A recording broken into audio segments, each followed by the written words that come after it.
Thomas Paine, Sam Adams, Benjamin Franklin. These men spoke up for what they thought was right. From their courage came such documents as the Declaration of Independence and the Constitution of the United States. From their willingness to speak what was sometimes unpopular but right, we enjoy such liberties as freedom of speech, the right to keep and bear arms, and freedom of religion. There are those who still wish to oppress our freedoms, and there are still patriots willing to stand up and defend life, liberty, and the pursuit of happiness. Men like Zeb Bell, who honor our founding fathers and what they stood for. It's now time for Zeb at the ranch, speaking up and defending your freedoms. Brought to you by Magic Valley Les Schwab Tire Centers and all of the other great advertisers on the program. And now, Zeb Bell. This just in, breaking news, President Trump will start deporting Democrats. Mexico responds by starting to build the border wall. Morning, everybody. Here comes Kate Smith and God Bless America, followed by a Patriot with our Pledge of Allegiance. Come on, Patriots, don't let me down. Call me.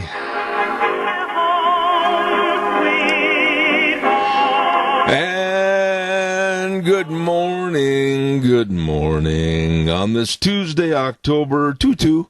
And welcome to the program this morning. Zeb at the Ranch, brought to you by your Magic Valley Les Schwab Tire Centers, our major sponsor. And, of course, they're having a big fall tire sale right now at all 7 locations. Stop in and see them today. Other great advertisers include Burley Physical Therapy and Rehabilitation at 1263 Bennett Avenue, Suite 2 in Burley. You better believe it, helping you get back to being you. And, of course, our friends at Greystone Crossing Independent Senior Living at 1221 21st Street in Heyburn. Seniors living the good life with friends.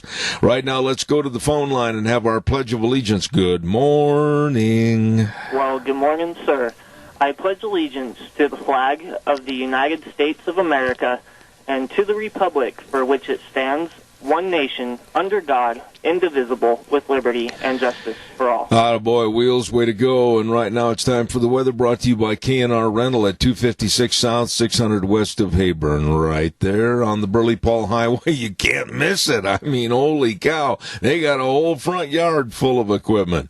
And, of course, Roger and the crew, they get there early in the morning to serve you with the best of tools and equipment for your rental, both long-term and short-term.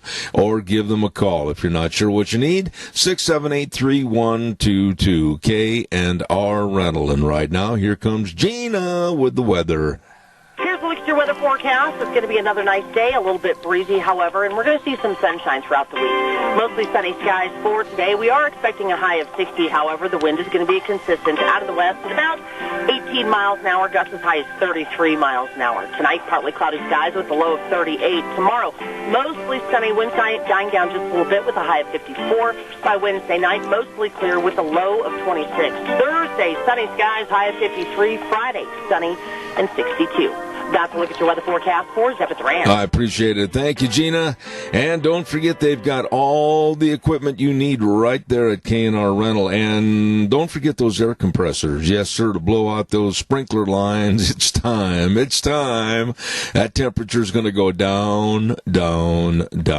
So make sure you get it all taken care of. K&R Rental, 256 South, 600 West of Heyburn on the Burley Paul Highway, 678-3122. Want to remind you that Thursday is sale day at the best doggone sale that works for you, the Burley Livestock Sale Yard, as I almost choked to death, pardon me. Burley Livestock Sale Yard, 1100 Occidental Avenue in Burley, with Merv May, Cade Rogge, and Lance Udy. Hello, boys. I'll tell you, they put on a ripping good sale starting at 11 o'clock on Thursday morning. And for cattle consignments and sale information, call 678-9411. Burley Livestock Sale Yard, 1100 Occidental Avenue in Burley. Yep, the sale that works for you.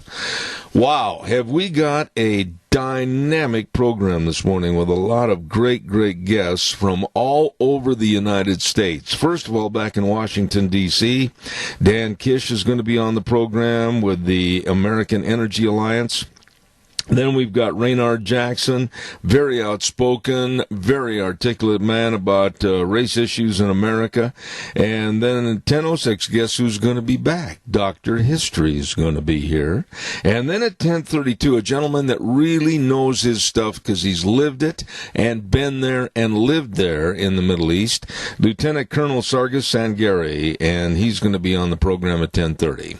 Don't forget Daryl's Cleaners at 1223 Albion Avenue in Burley. Hello, Kevin and Cindy. How you doing over there? I'm telling you.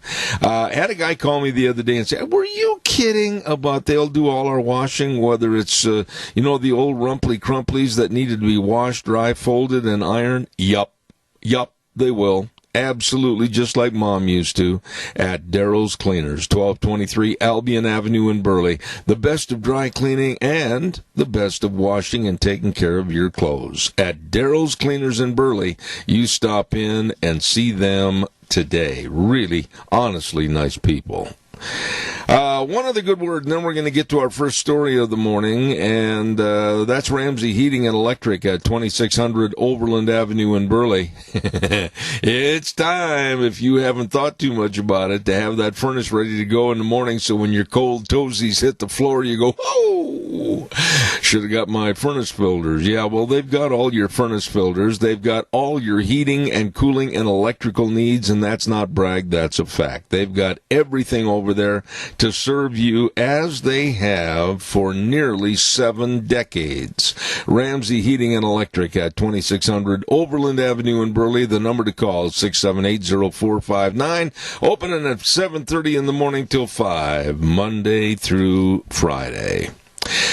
I want to make a couple of announcements first before we get into the more serious subjects this morning.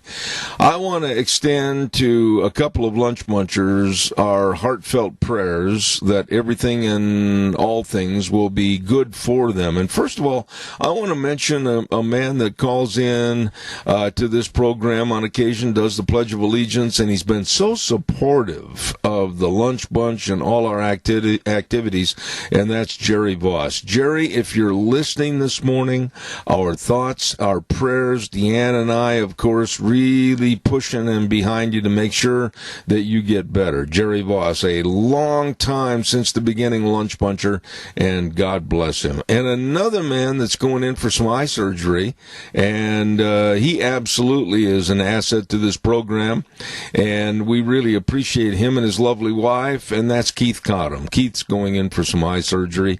To both of them, we say God's blessings and heal up soon. Thank you. Don't forget Denny's Restaurant. Now, that's where we're going to be on Thursday at Denny's Restaurant, America's Diner at 611 North Overland in Burley.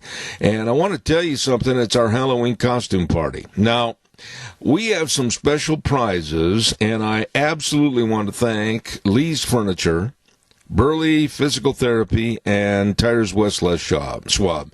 How could I mess up Les Schwab? I don't know. I've said it a gazillion times. Tires West Les Schwab. Trent's going to hit me over the head with a tire iron. And they have donated graciously for our top prize winners of the costume contest. So be there at 11:30. Wear a costume, wear a mask, have some fun. Come on, let it loose at our Halloween costume party this coming Thursday, day after tomorrow, at Denny's Restaurant, 611 North Overland in Burley, with our great big lunch bunch. Be there. Menu choices are fantastic, always are, and the people are great at Denny's Restaurant. Oh, and by the way, we're going to have a lot of drawings, too. I almost forgot to mention that. We're going to have a lot of gift certificate drawings from Walmart, Smith's Foods, Hanson Mortuary, Stokes Groceries, Doug Martin, and Denny's. So don't miss that on Thursday. You gotta wonder what is said and done behind the closed doors of the Democrats when they get together in their private little room and shut the door and say, shh, it's secretive. I would bet that the Democrats in general today, now I want somebody to call me and tell me if I'm wrong or if you agree with me, that they know they know they're on the ledge. Honestly, they're on the edge and the ledge, and they're about ready to fall into the very deep abyss. Adam Schiff, Nancy Pelosi, Chuck Schumer, AOC, on and on the list goes. They really have nothing. You know, this is the first time in my life, honestly, think about this, where it's a new game show called Create a Crime. Create a crime for impeachment. Create a negative circumstance, and once they've created that, then let's go get them. I've never seen anything in America where you are supposedly innocent until proven guilty, where now you got to go out and you got to create a crime to prove that they may be guilty. This is unbelievable. Talking about the possible impeachment of President Donald Trump. Caller, good morning. You're on the air. Morning, Zeb. It's kind of funny you brought that up this morning. I've been thinking about that off and on the last couple of days, that the Democratic Party, they'll do anything to pander for votes. Anything. You name it, they'll do it. They want that vote real bad. In fact, they've done so poorly, in my opinion, that they're ruining their own base, their own political party in the long run. And you name any one of the people running, and I can show you how they're pandering for votes. They're just saying what they think the millennials and the younger generation want to hear, and what the illegal aliens that they're allowing to vote want to hear, and anybody else that wants instead of wants to hear. And it's kind of funny that they just keep after it, but really, I don't see it getting much traction. My fear is, Riley, and you're going to probably lower your eyebrows and say, what? But my fear is that none, absolutely none of the miscreants that we have standing behind the podiums are going to be the nominee. I honestly feel in my heart of hearts, and you can laugh at this, but I feel all of a sudden somebody's going to jump out from behind the curtain as a new person to take on Donald Trump come 2020. I've thought of that, too, and it's something that very well could happen, and it wouldn't surprise me if it was Hillary Clinton again. No, I don't think so. If it was Michelle Obama, either one of them two. Either way, Trump has beat Clinton already once before, and I'm more than certain that he has the backing of the right people to beat Michelle Obama. My biggest worry, is how they're going to try and steal the election this time. Yeah. They tried last time. Yeah. How are they going to do it this time? Yeah, And it is obvious. Are we going to stand up and say, no, back off? You lost again. No, I totally agree with you. But I don't think it's Hillary. Honestly, she's a song that's already been sung. And I honestly think that it could be Michelle Obama. It could be Michael Bloomberg, and it could be also Oprah Winfrey. And for heaven's sakes, I hope that's not even a choice or even a thought, but there are people that are saying behind the scenes, Oprah is so accepted by the American public, maybe we could put her in as the 11th hour Cinderella. Well, yeah, I personally myself, if you ask me my thoughts about Oprah Winfrey, it would be she's a television host. She's an entertainment icon. She's not somebody that I could see leading a company, let alone a country. Yeah. She's been on there for a smiling face for the camera to bring up interesting topics. Yeah, she gets paid a lot of money, and she's known by a lot of people, but I really don't think that she has the capacity or wherewithal to be a president. Well, I think that goes without saying, but then if you want to be fair in this entire situation, Riley, and play the devil's advocate, you could say the same circumstances prevailed in 2016 regarding Donald Trump. I knew you were going to say that, and I was hoping you wouldn't. You're right. But he built an empire, as the head of it. And he grew it, and he made it strong, and he has the business sense to do such things. I just don't feel that Oprah Winfrey does. But then again, that's my opinion. All right, my friend. God bless you for your call, as always. Thank you. Thank you very much. Calls welcome, 436-2244, 1-866-927-4587. Hello, Dr. Bell and the rest of the great staff over at Ark Animal Hospital, 750 21st Street near Connection Credit Union in Heyburn. I'm telling you, now's the time to make sure your horses are vaccinated going into the winter, and also deworm. Deworming is extremely important. And another thing I want to urge everybody, don't just sit there and throw a tub outside and say, here's your water there, horse or whatever. When they freeze, they need warm water heated tubs. Make sure they're taken care of. Invest a few bucks and make sure that they've got safe water heater tubs and lots of water, all right? All of that from Ark Animal Hospital at 750 21st Street in Heyburn. And remember the number to call if there's any problems whatsoever, 678-1177, where they have the warm hearts for the cold noses. Caller, I'll be right there, I promise. I also want to urge everybody to stop in and see Anthony at Save on Shells, 1827 Overland in Burley. I'm telling you, he's got camper shells all over the place. I think he's got camper shells up on garage rooftops, and he's got camper shells on top of cars. He's got them sitting all over the place waiting for you. Nobody knows more about camper shells for your pickup than our good friend Anthony at Save on Shells. Quality service, low prices, always at Save on Shells. This guy knows his business. I bought a couple of them from him, and he is the best. Service, underline it. That's his motto. Save on Shells, 312-1525, the number to call, 312-1525, Save on Shells on Overland in Burley. Caller, good morning. You're on the air.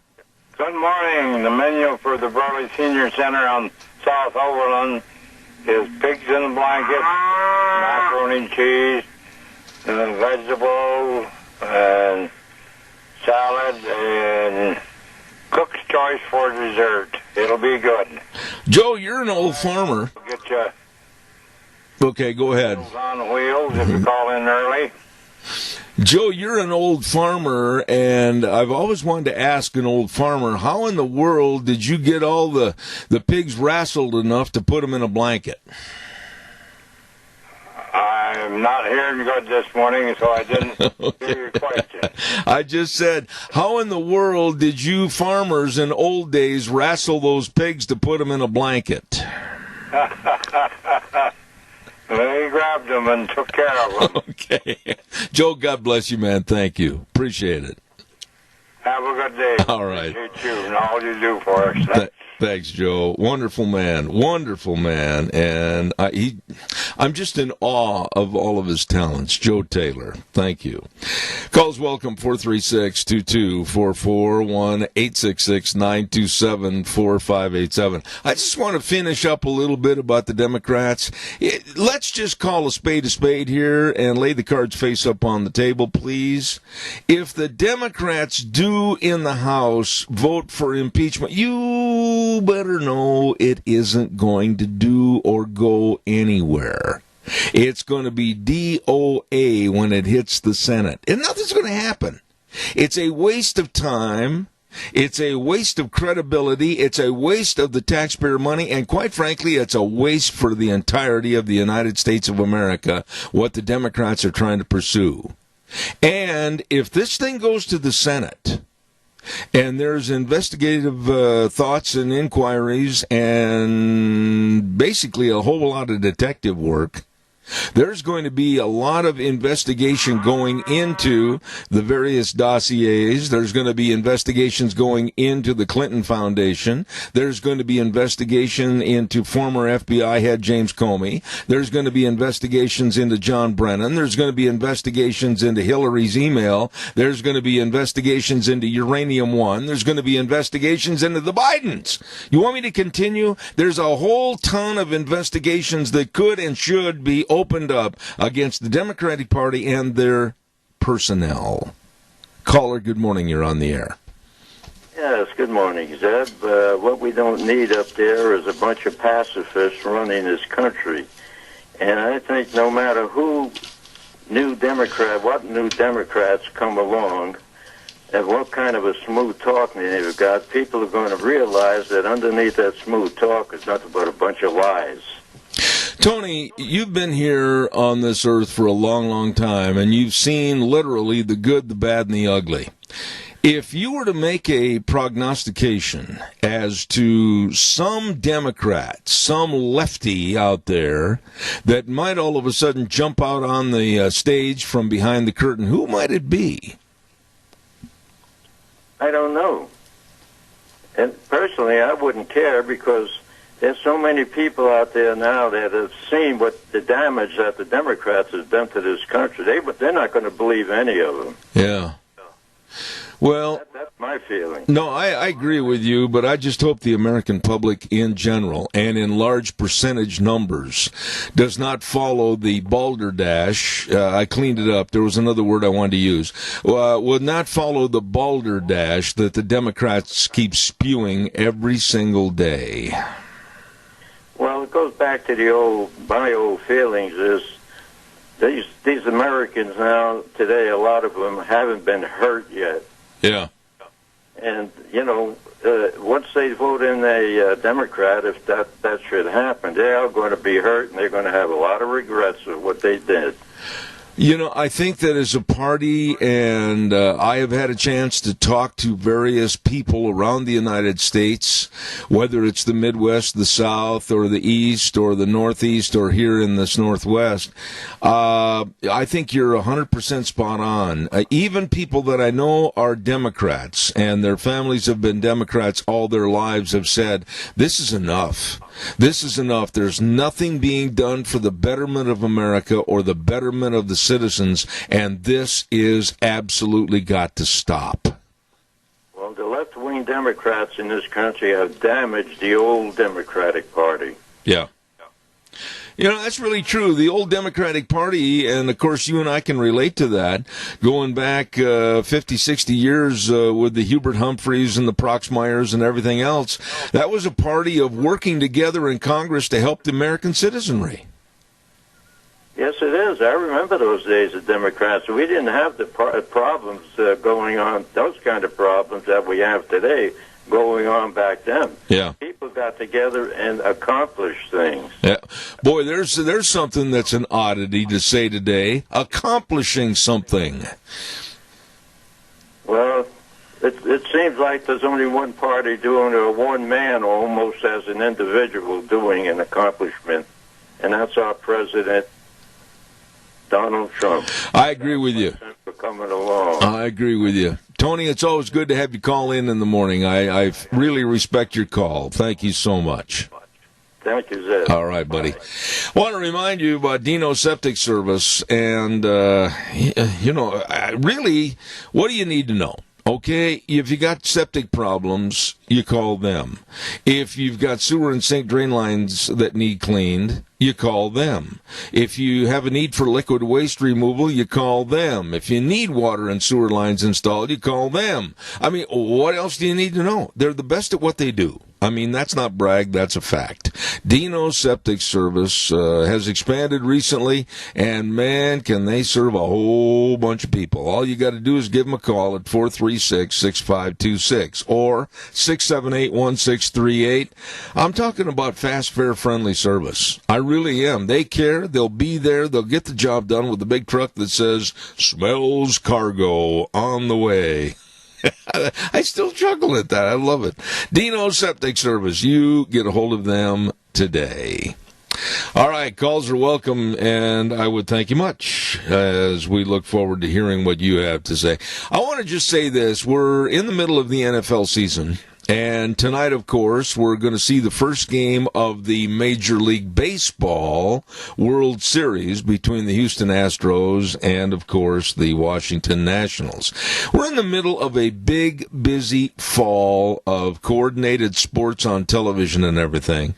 And, of course, over the last couple of years, we really denigrated, and they had it coming, the National Football League, for some of their stupid athletes that kneeled during the national anthem. anthem, but more so than those jocks that weren't smart enough to honor the country that was really giving them multi-million-dollar checks, the NFL. Now my hatred and my animus goes against the National Basketball Association. I'm going to talk about that in just a minute, and I'd like to have your thoughts. Don't forget Barry Equipment and Rental.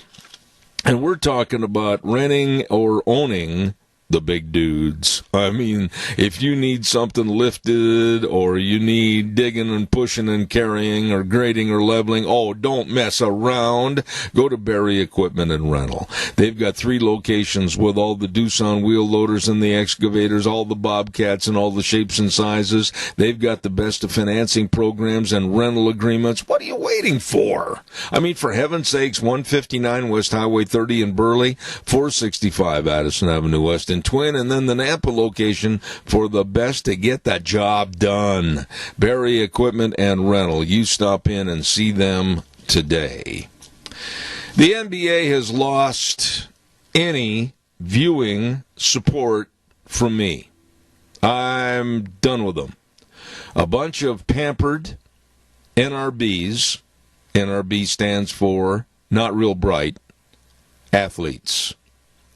And now this ship of fools that have on board the likes of LeBron James, a outstanding basketball player with a mind that hasn't yet developed, James Harden, same circumstance, coaches like Steve Kerr, Greg Popovich, bowing and kowtowing to China and, of course, the 5-letter word that drives everybody, money.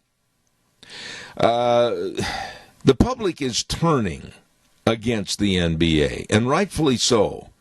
And because of this mess of not standing up for our country, the United States of America, China is turning against the NBA. And the whole thing boils down to this, that the NBA better realize that they should be patriotic and support the country that really built their game.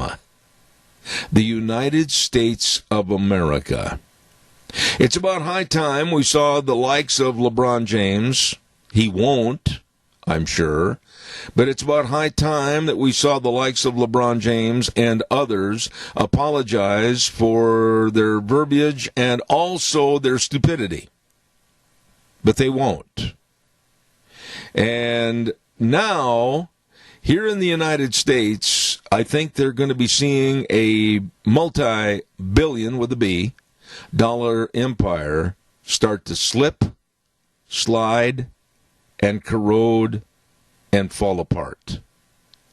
I think it's about high time that athletes that are paid multi-million-dollar contracts on a per annum basis started to shut up about corporations and big money and involvement in foreign countries and just played the game with the excellence of the talent that God gave them.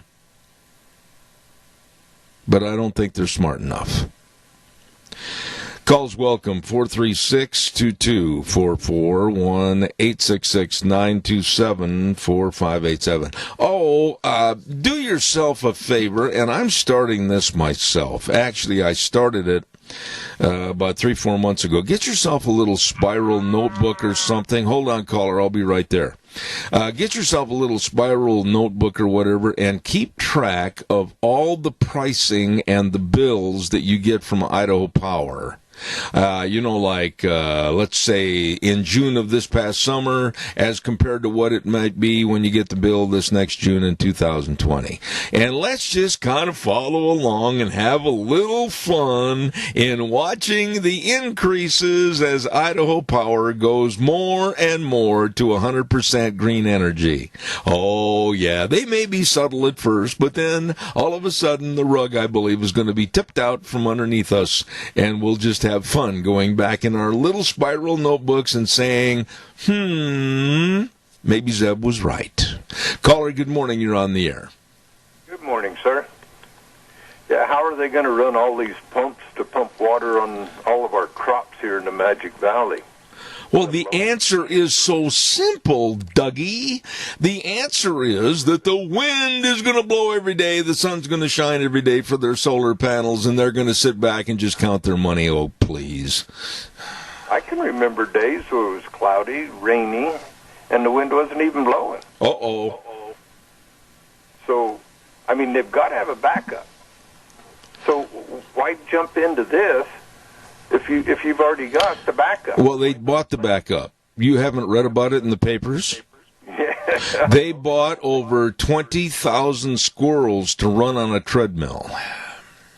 I think we ought to get the heads of Idaho Power and put them on a treadmill and say, here, when we don't have sun or wind, get on there, get to working. You know, Doug, that's one of the most outstanding thoughts I've had from you in a long, long time. It sure replaces my squirrel theory, and it would be really nice to see the CEOs and everybody else just running for their lives. Yeah. I mean, the squirrel's got 4 legs, the CEO squirrel's only got 2. Can you imagine the minuscule amount of energy that those little squirrels are going to produce, or even the executives of Idaho Power? They probably hire underlings to do it for them because they think they're above everybody, so they don't have to do that. But you know, the thing is, in the mail, I got a deal in the mail. You probably did too if you're on Idaho Power. And they always put these advertisements in their envelope with their bill that are just absolutely full color, very expensive to produce, by the way. And they always go and gloat about this one here in blue, silver, and gold says, providing great value for our customers. And they talk about all the wonderful things they're going to do with the green energy and everything. I am waiting and waiting and waiting, like a lot of people that agree with me, for the first major bobble in their great big idea of 100% green energy, and I'm going to come down on them like a cat to a plate of milk. Oh yeah, they need to come out and tell the people what and why. But they won't do it. I know it. And one thing, they have a captive audience. Can you buy your power from any other company? Gee, I'd sure like to. But can you? I don't believe I can. No, I'll answer that with a jaded no, to the point where I'm not aware that there's another possibility. Exactly. There's not a free market. They give Idaho Power this area. They give United Electric this area. They give there's a couple others, and I can't think of them right now. But they've got their certain areas, and it's divided up, and there's no competition. Well, you know, the thing that bothers me is not so much Idaho Power having control over this certain circumstance or situation or location. It's the fact of the arrogancy of when they were invited to come on this program in a very professional, decent, courteous phone call, and they told me basically to go suck eggs. Yeah, that wasn't very professional of them. If this is what they really believe, they should stand behind it. Yeah. But if they don't stand behind it, that tells me it's not how they believe. It tells me that they're in the pocket of the government with the one world order. How do you take over people? How do you control people? One, you control their power.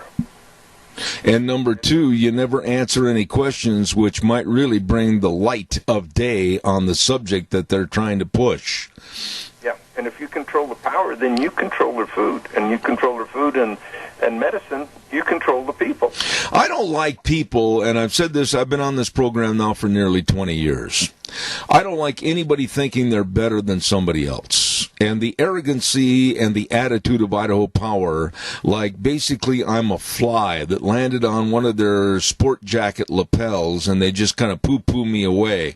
I don't like that. I put my jeans on, my pants on the same way they do, one leg at a time, and I'm not going to backwater for anybody with Idaho Power. The CEO right down to the local guy that I thought was a friend of mine, but he turned out being absolutely a turncoat. I have no respect for Idaho Power.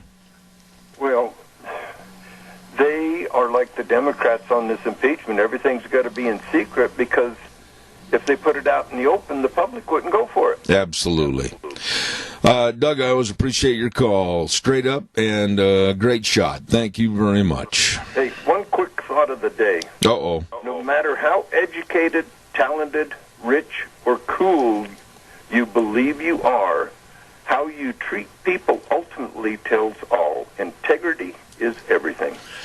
Isn't that the truth? I mean, just, reaching down to help somebody up or reaching up to get a leg up, it's all basically, everybody knows about it.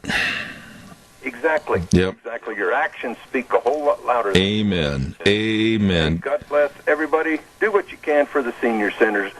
Go have a Cook's Choice yummy lunch at a senior center. There you go. Thanks, Doug. Appreciate it. Caller number 2, go ahead quickly before I do the weather.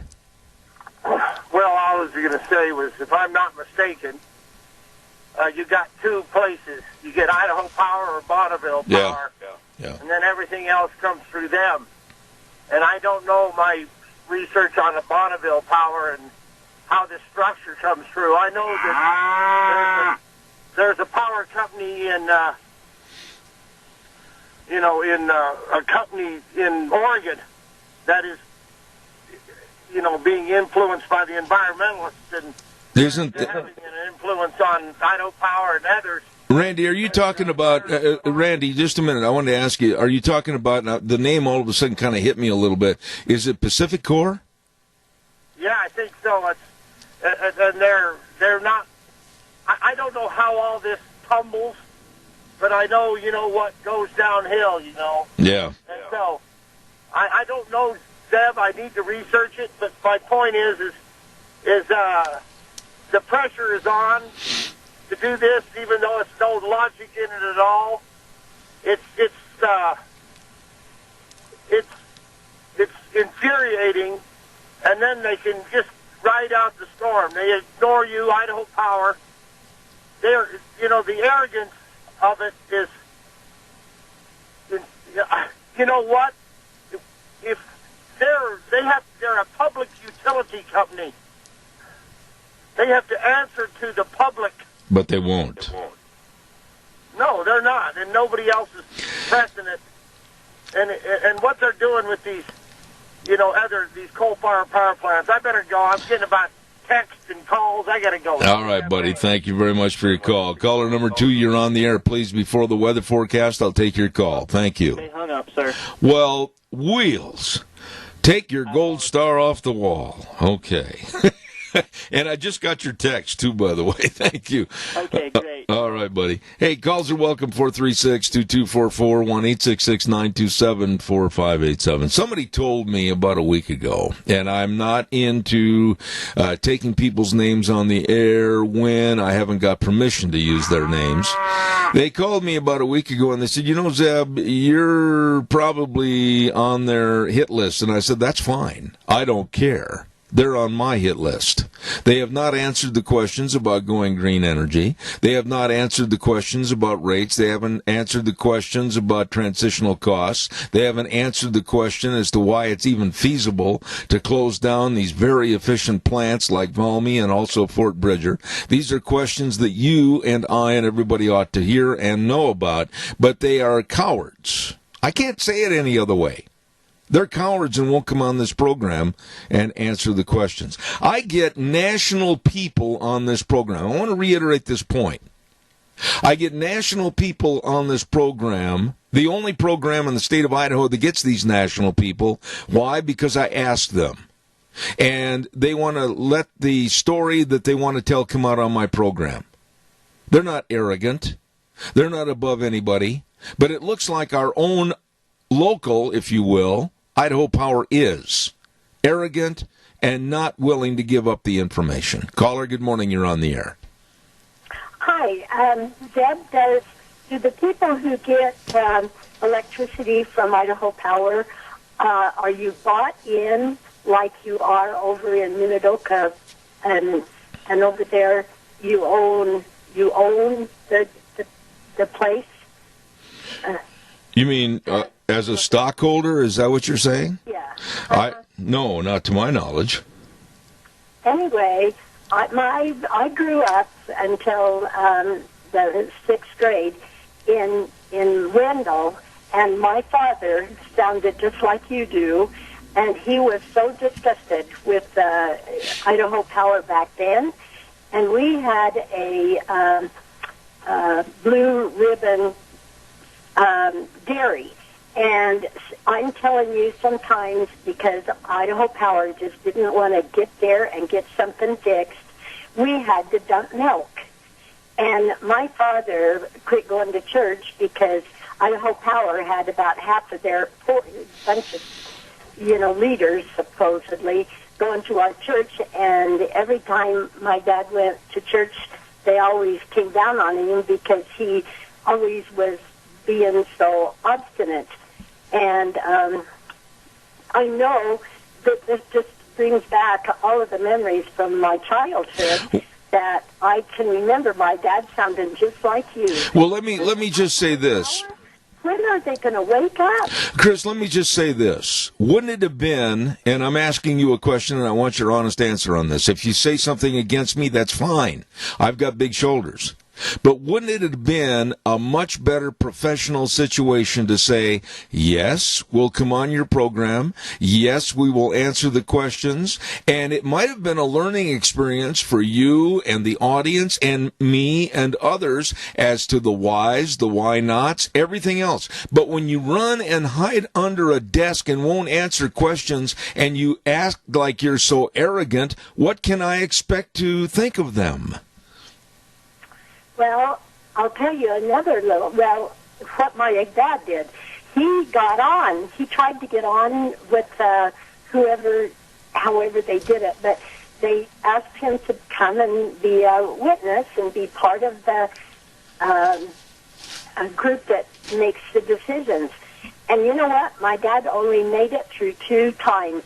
He said, those people are never going to change, and he said, they brought me on just to see if they could shut me up, so that they could keep me from doing stuff. And, my father we had a grade A dairy in Wendell, and so often, because of Idaho Power, my dad had to dump his milk. Oh, my. Well, listen.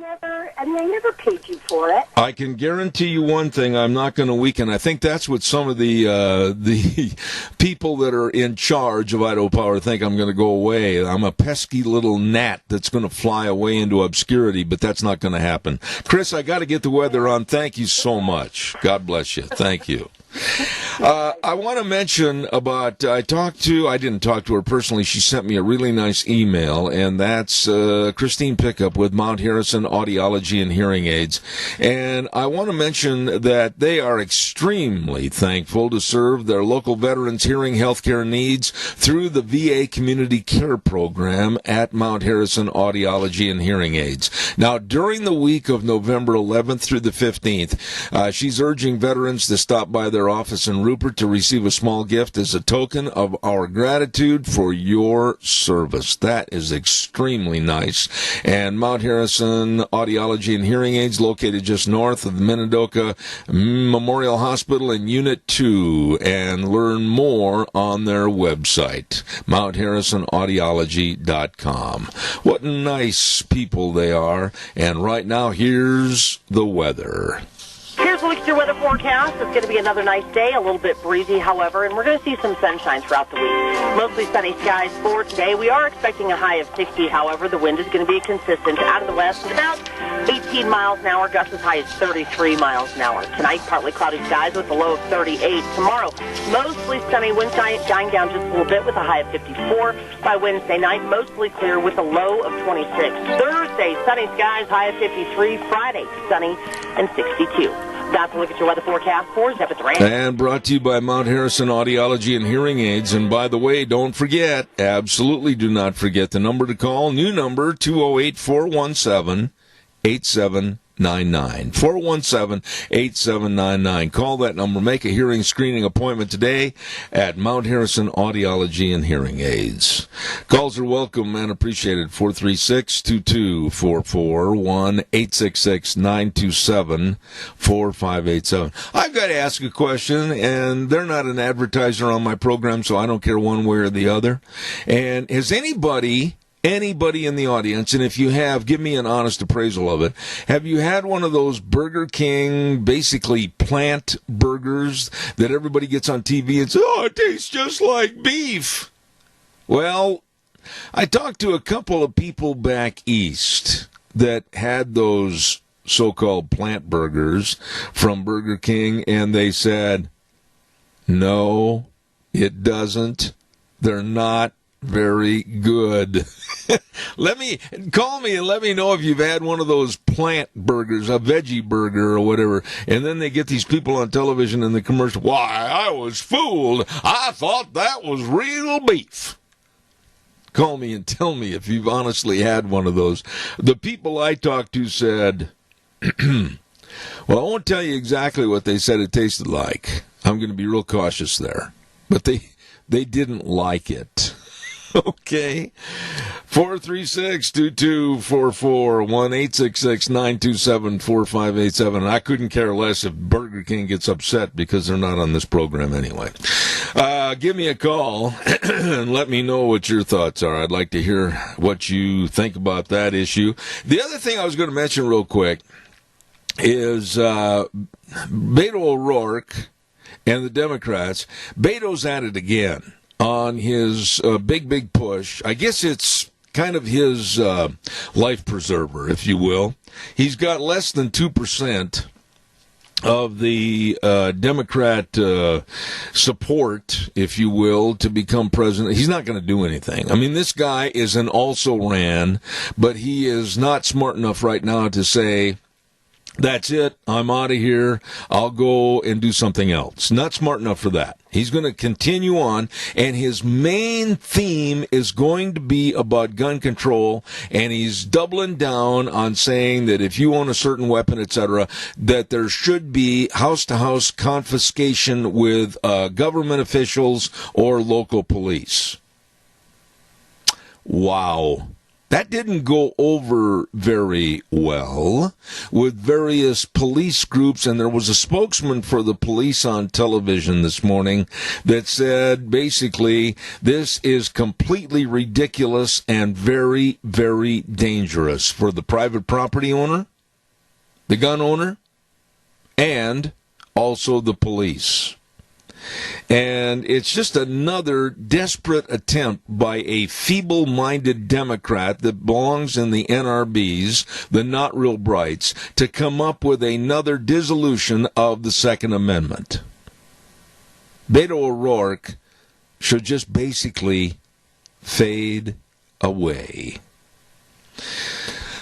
Calls are welcome, 436-2244, 1-866-927-4587. I want to remind you, too, about our friends at your Magic Valley Les Schwab Tire Centers. All 7 locations, and there's a lot of things going on right now in the fall. They're having a big fall tire sale. I was in and saw Trent over at Tires West yesterday, and they are busy. I mean, just stand back, get out of the way. Don't stand by the door. You'll get hit. My goodness, they even hired a guy to oil the hinges over there to keep the door in good shape. Zoop, zoop, zoop, zoop. People coming in and out. Wow. Big fall tire sale going on. And don't forget, they've got the best of brake service, front end alignment, shocks and struts, batteries, all of this and more at all locations. Really, really good people. And I'm just proud to know all of them. Lane and Rupert, Dave on Blue Lakes and Twin, Mike and Buell, Mike and Jerome, the Twist family and Paul, Daniel on Poline in Twin Falls, and Trent on Overland and Burley. Yeah, the best. No brag, that's a fact. Your Magic Valley Les Schwab Tire Centers. Caller, I've got exactly a minute.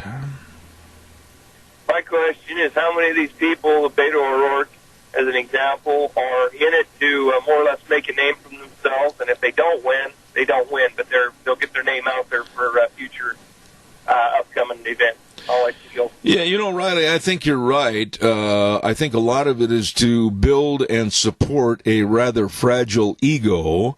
They're not the smartest people in the world. That's been proven. I mean, whether we're talking about Kamala Harris or whether we're talking about socialist Bernie Sanders. I mean, socialism in the United States of America, are you kidding me? Are we to that depth? Are we stuck with our feet in a cesspool of you-know-what, trying to even think about transitioning America into a socialistic country? How dumb could we possibly be? The Bernie Sanders, the Elizabeth Warrens with the free, and higher taxes is absolutely insane. And I just don't think they stand a snowball's chance in the oven of defeating Donald Trump. We're going to take a little break for a few minutes. I need to rest and look at the clock and ponder about the next hour. We've got Dan Kish and Raynard Jackson coming up. Don't miss it. We'll send it back over to Wheels, and the CBS News will be back in 7 minutes.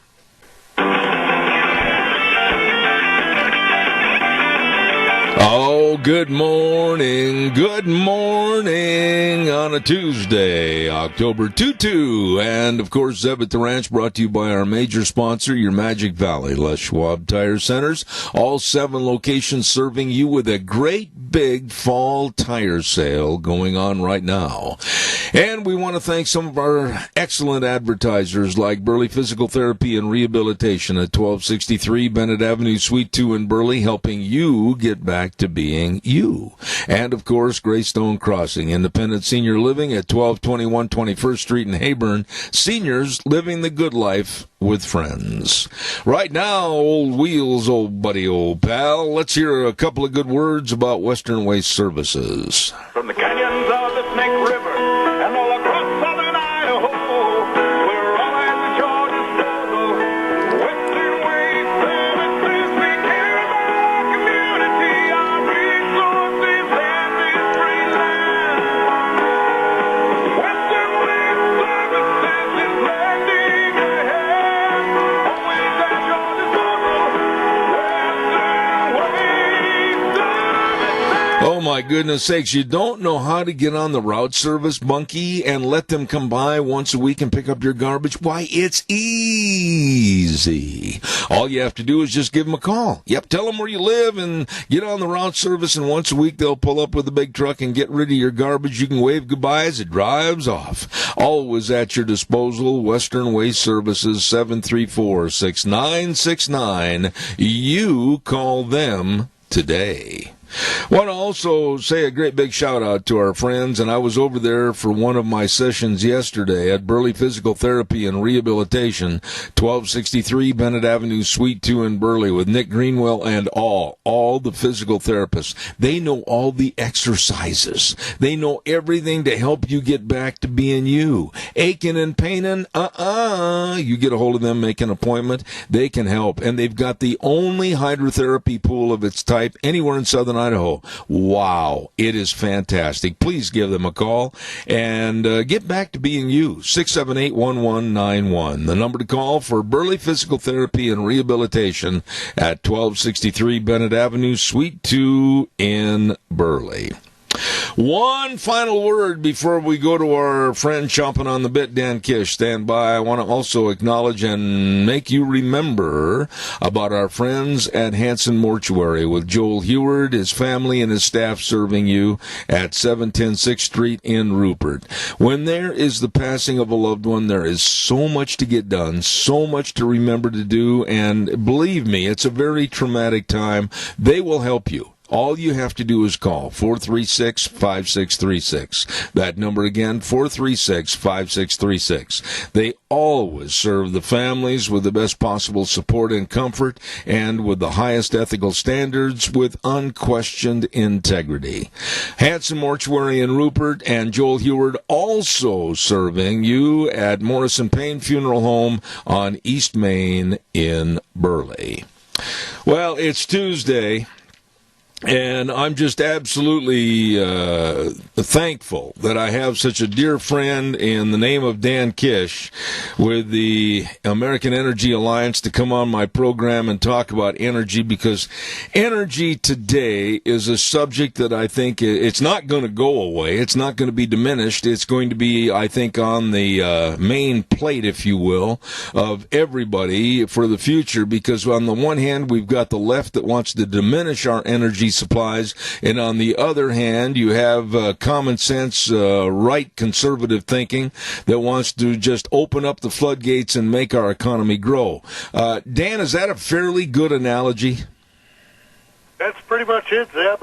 You pretty much nailed it. I mean, one side also wants to control people through energy, because it's never been about energy.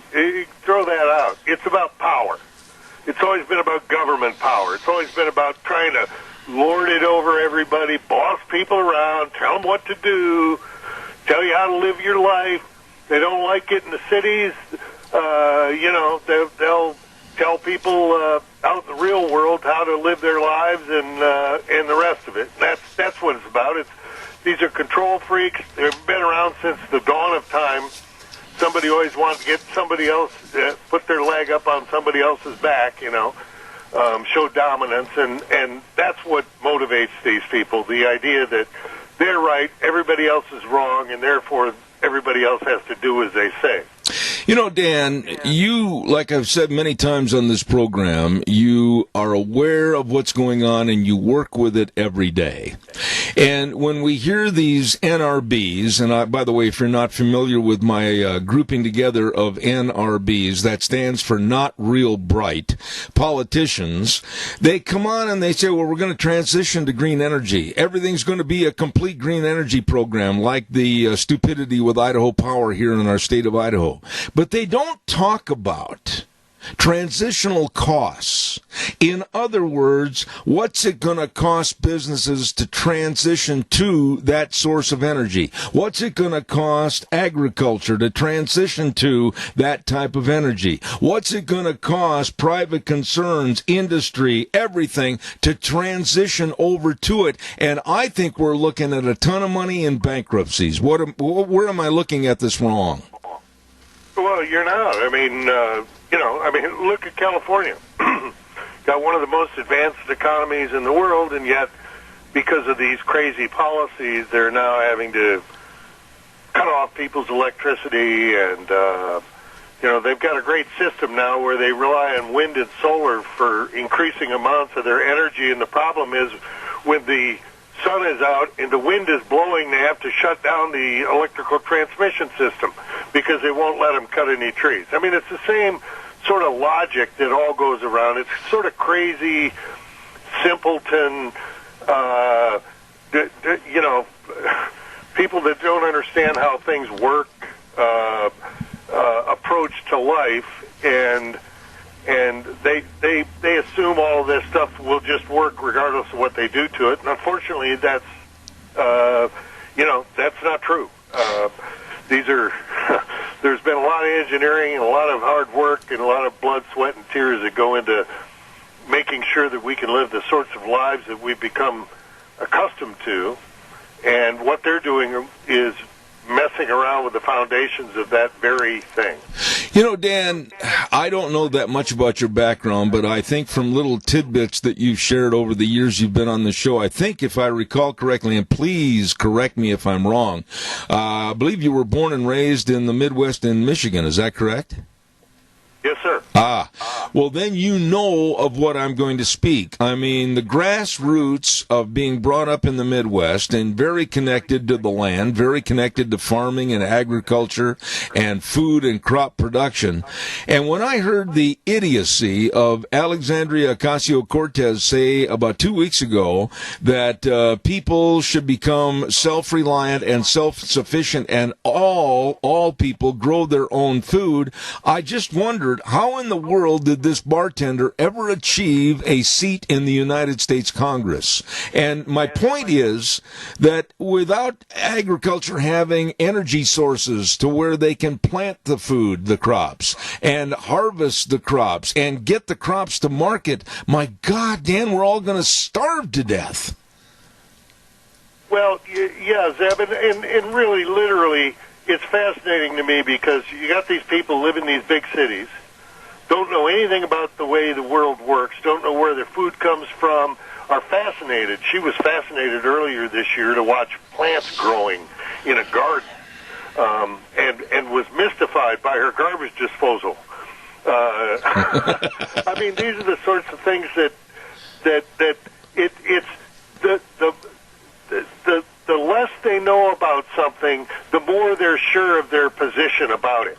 That's kind of the way it works with these people. They're experts on everything they know absolutely nothing about, and all they want to do is sort of impose their will on other people because they have some conception of the way things ought to work. Well, you know, the way we find out how things work is by testing them and by working them and by tradition and all of those things that we hold dear, because we know they work, because somebody's blood, sweat, and tears and possibly their lives were compromised in getting the information necessary to make us be able to use this stuff. And so that's typical. So you've got an expert from, you know, New York City talking about how everybody ought to grow their own food with no knowledge whatsoever about the scale of that enterprise, and how, if she wants to experiment with her city, I guess I'd say go ahead, try it. We'll see how that turns out. I think one thing that amazes me, and Dan, help me on this a little bit, because like I said, you're closer to the situation than I am every single day. But why aren't groups, whether it's the American Farm Bureau or whether it's any and all crop associations or whether it's any and all livestock associations, why aren't they pooling together and creating the money necessary to put ads on TV and put people that are very articulate on TV and just absolutely meet these people at the pass and tell them that they're dead wrong? Well, I tell you, Zeb, this goes with a lot of our industries across the board. They whistle past the graveyard. We've seen it with the coal industry in the United States for years and years. They just sort of assumed that everything was going to be great because the United States has the largest supplies of coal in the world, and we know how to do it better than anybody else. And the next thing you know, they're on the decline and they've been pushed out. Now, part of that is market and cheap natural gas and that sort of thing, but a lot of it is political pressure, and the same thing goes for a lot of these movements, whether it's, you know, PETA with respect to managing livestock or raising animals, or folks that, you know, are always pushing things like, gee, in order to save the earth, we have to eat bugs, which is a ongoing topic of discussion. And sometimes I think they're looking at the immediate without looking down the road, as well as they should, and which is why it's important that shows like yours exist to talk to people who are out there on the land, out there doing the Lord's work, and make them aware that these threats exist. I just absolutely don't understand the American public. We've got to do something to poke the bear, if you will, and the bear being the American public to wake up out of their snooze and out of their naivete and stop to think, oh, wait a minute, I won't be able to take my kids voting on the weekend, or maybe I won't be able to drive to Salt Lake City to watch a Utah Jazz basketball game, or maybe I won't be able to drive to Bronco Stadium in Boise and watch the Boise State Broncos because, I can't get the energy from my car to get there. When are people going to realize that this is almost looming on the horizon and they're going to fight back? I don't see it. Well, I don't either, although I think people are aware that there's a battle going on. They sort of discount a lot of this stuff, and a lot of it is they accept the premise when the pollsters call them. They say, "Oh yeah, sure, I believe in global warming and all that," because they don't want to feel as though they're quote denying science. But in reality, they know a lot of this stuff is way out there, and calls for this sort of sacrifice for no good reason. I mean, when Americans have proven that when we have to pull together to fight for something, for our survival, we'll do it. World War II is a classic example of that. On the other hand, when they just go around making stuff up in order to get us to give them more money and power over our lives, Americans are pretty, they're from the show me state when it comes to that stuff. At least folks in the real part of the country. In the urban areas, they're oblivious. They spend $6 on a cup of coffee and think they're smart. That's kind of, I'm sorry to be crass about it, but that's about right. And I think your point is very well taken as to what's going on in the state of California right now. Just before I got you on the air this morning, there was a story on CBS News about why, and people are asking the question finally, why is California paying so much more, as much as $1.50 more for a gallon of gas than any other state in the United States? Maybe people in the Golden State are going to wake up and say, hey, wait a minute, we're being taken advantage of, and maybe they might start the trend to ask questions and demand answers. Well, that's kind of what happened in France when they started trying to put a tax on gasoline, and you had all these folks running around in Paris with these yellow jackets on, demonstrating and causing all kinds of trouble, because the same thing's happening. You asked, we were talking about the farmers. Same thing was happening last week in the Netherlands, Holland, with farmers. They were blocking the highways into the cities because the folks in the cities had decided that somehow they're going to tax agriculture for global warming. Oh, boy. And so they just got on their tractors and started filling up the highways. And they were going about it the whole week. So things like this can happen. I mean, honestly, I have a friend out in California who happens to be a member of Congress, and he and I exchange photographs of pumps, and he'll show me one that shows $4.59 for gasoline, and I'll show him one that says $2.23 from Virginia. And he just shakes his head. He just thinks it's nuts. But this is all because of bad government policies. Bad government policies can make your life a lot worse. Some of these folks on the left are always talking about how government can make your life better. It can also make your life terribly, terribly much worse. Absolutely. I'm going to be showing some naivete, I guess, on my point. I've sat here and I've had you and many others on this program for years talking about fossil fuels, talking about energy production, talking about United States going from an also-ran to now a power giant around the world. And I'm sitting here going, you know what? With all the technocracy and technology and all the studies and the research, do you mean to tell me that today we're still going to criticize fossil fuels for being a pollutant with all the major innovations on keeping a clean environment? We're being led by the nose right over a cliff in thinking that we have to do away with fossil fuels. Well, yeah, I mean, because fossil fuels are freedom. I mean, it's the freedom of transportation. It's the freedom of expansion of business, because energy is the capacity to do work. And if you can do work with limitless energy, then people can't control you.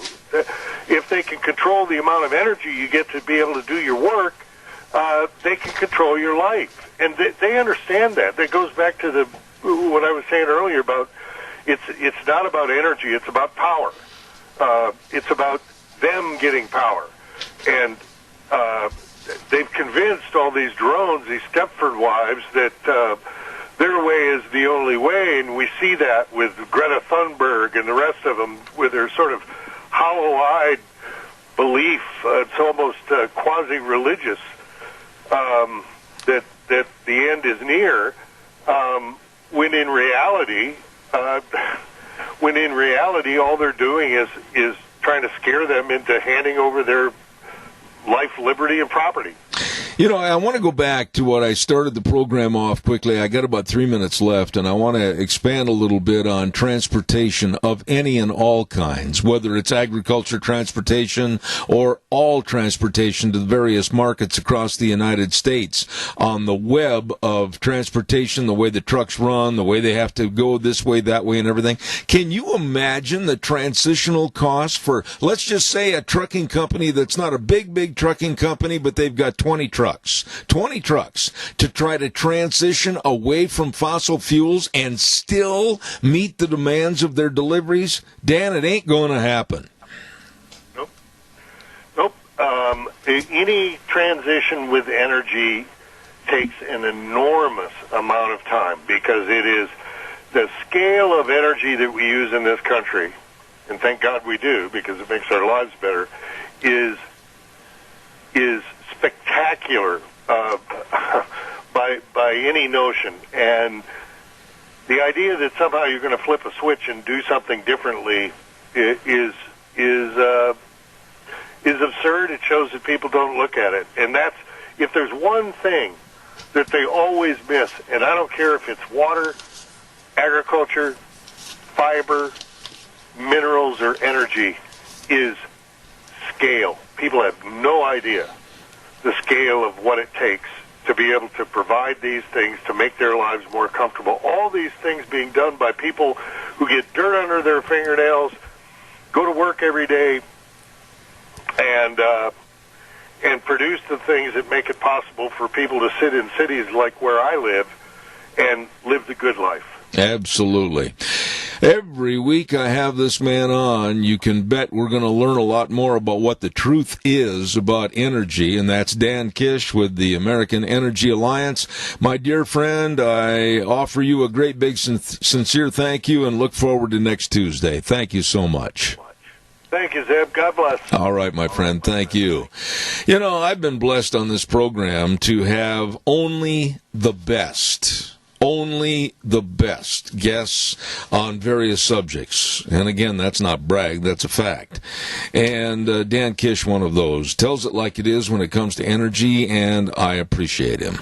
Right now, I also want to remind you about our friends at Gano Landscaping. Hello, Scott and the crew. They are so busy. I'll bet you they're really busy. Their chainsaws are out after that big wind we had this last weekend. Brrr, they're cutting everything up, I'll tell you. And a lot of trees are really going to need trimming right now. So get a hold of them today at 438-2485 or the cell phone number 431-8733. The best in serving you, Gano Landscaping and Tree Service. Let me tell you something. Don't let those big limbs just hang there and have one go through your window. Make sure you give them a call, 438-2485. Gano Landscaping. You get a hold of Scott and his excellent crew today. Also, I want to remind you about our friends at Lee's Furniture. Deanne and I walked in there the other day and had the nicest visit with Jeff and the rest of his staff over at Lee's Furniture, Floors, and More. And right now, man, there's a lot of people coming and going every day.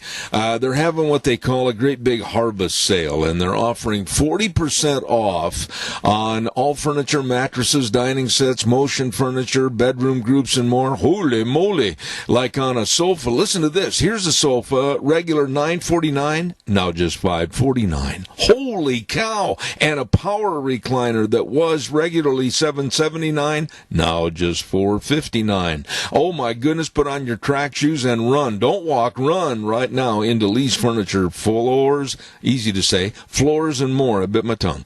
And they're at 459 Overland in Burley. Absolutely the best of everything. They've got window coverings 40% off. They've got a great big fall flooring closeout special. Woohoo! You better get in there. Lee's Furniture, Floors, and More. 459 Overland in Burley.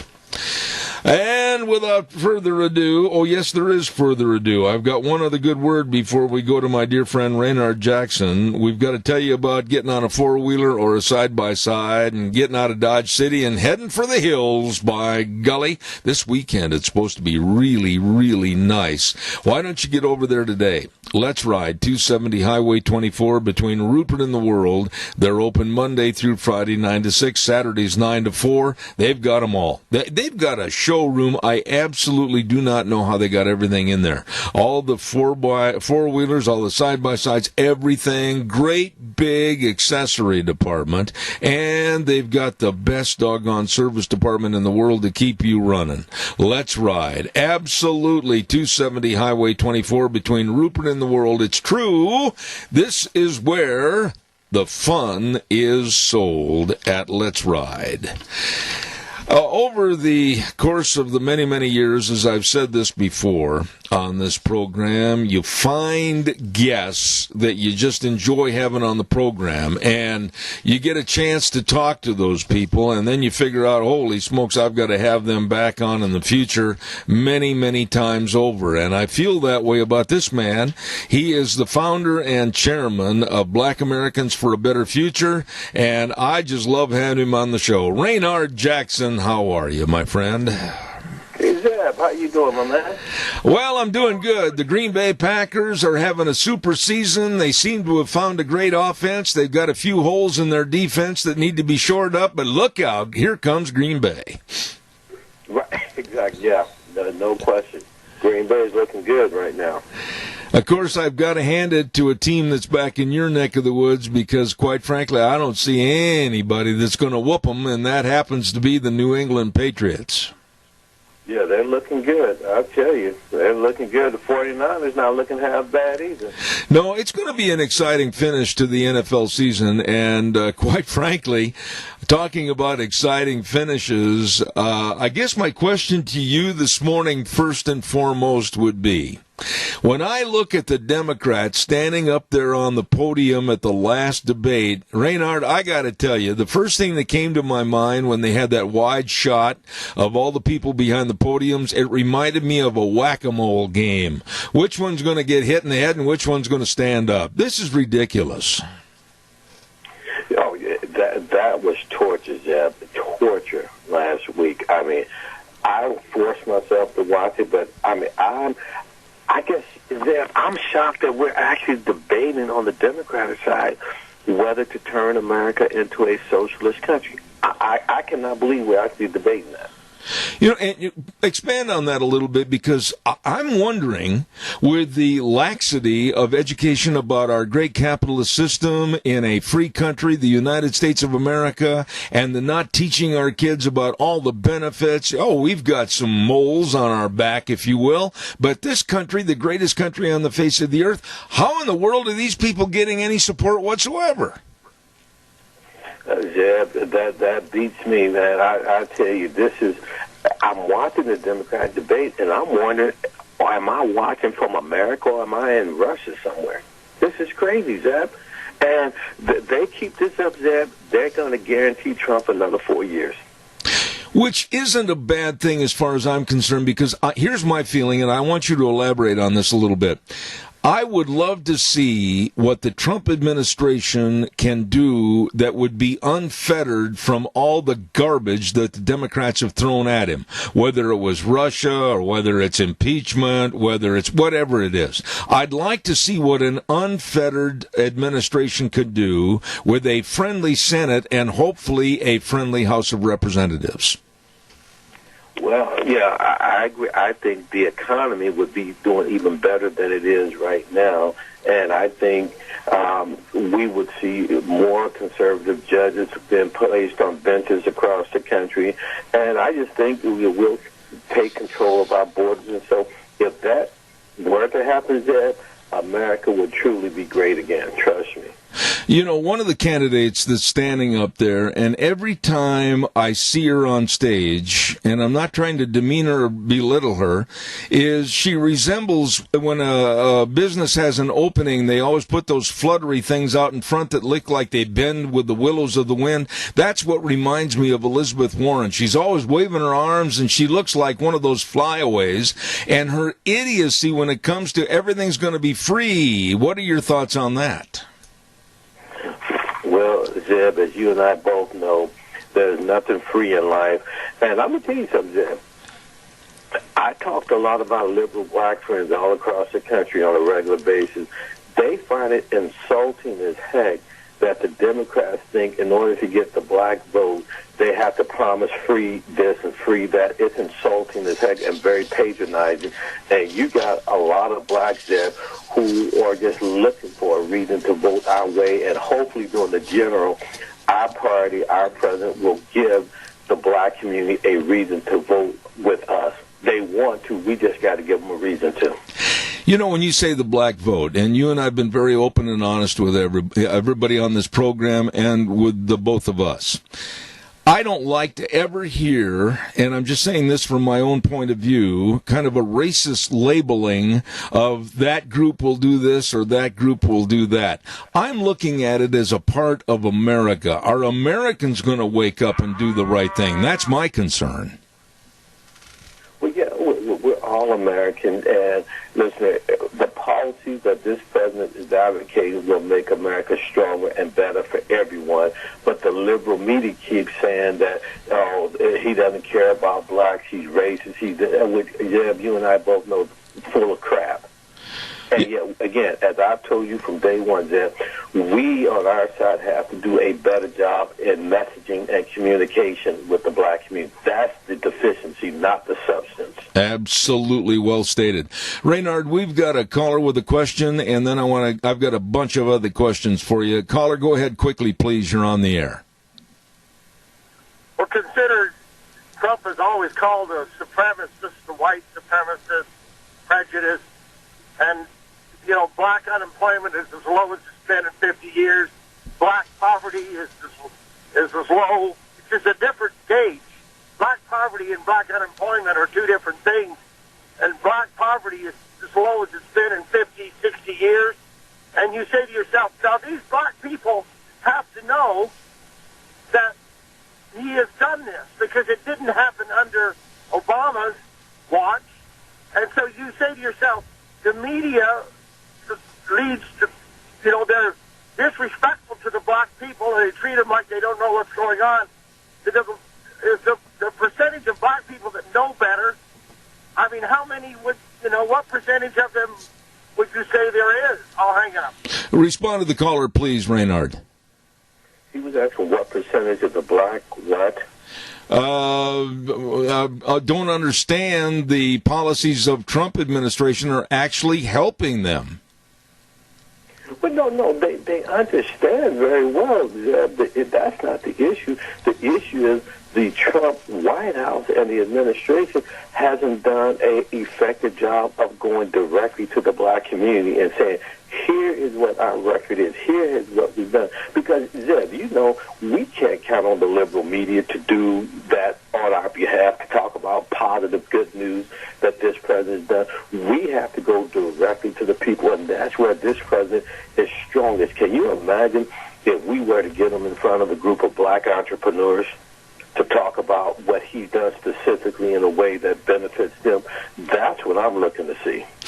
Has there been any negotiation or conversation with you and others like you to really employ your abilities and your outstanding personalities to help get that message out? I've had a lot of conversations of late at the highest level of the administration, and I'm hoping, Zeb, sometime real soon to have some good news for you on that front that we can go public with. But the answer to your question is yes, we have. Well, I'll tell you what, there wouldn't be anyone, in my opinion, better to put that message out and convey it to the people that need to hear it. But there's so much negativity on the Democratic side right now, and it definitely isn't involving just racist or racism issues. I mean, we're talking about, here's something that really bugs me, and I want to get your opinion on this. The Democrats have signed on to what's called the Equality Act, and they basically are saying that they're siding up with the LGBT and all of their members and saying that transgender men are more than welcome to compete on girls' teams and win all the awards and the scholarships. Raynard, this is wrong. WRONG in capital letters, wrong, and it's got to be stopped. Oh, no question at all. Let me tell you something, Jeb. The black community is not down with this whole transgender, radical homosexual agenda. Again, Zeb, we only need to invite the black community to participate and engage. You don't have to sell them and convince them on messaging. It's asking them to be a part and walk hand in hand. That is the issue. You know, you mentioned, and I know that you're a devoted man of ethics, and what's right is right and wrong is wrong, but when we look at this issue, where I know personally from many stories that have come across my desk where girls' sports are suffering because of transgender males competing, whether it's basketball, whether it's running, track, or whether it's cycling, etc., and this issue is only going to get worse, and it's just absolutely tearing apart the fabric of America and destroying Title IX that was money given to help enhance girls' sports. Exactly. You're exactly right. So again, it's a matter of us taking our message directly into the black community. That is the issue right there. Absolutely. Raynard, I really appreciate you coming back on the program this morning. And any final thoughts about what's going on politically with the insanity of the impeachment, Adam Schiff, the Democrats trying to find any little dust under the rug that they can bring out? I mean, what are your final thoughts here this morning? Listen, I think the Democrats are going to pull the trigger on the impeachment, and at that point, Zeb, we can get ready for Trump's reelection. Absolutely. Well, listen, my friend, I certainly appreciate it. The offer stands. You fly into Boise, I'll drive up, I'll buy you the biggest steak in Idaho. We'd look forward to having you.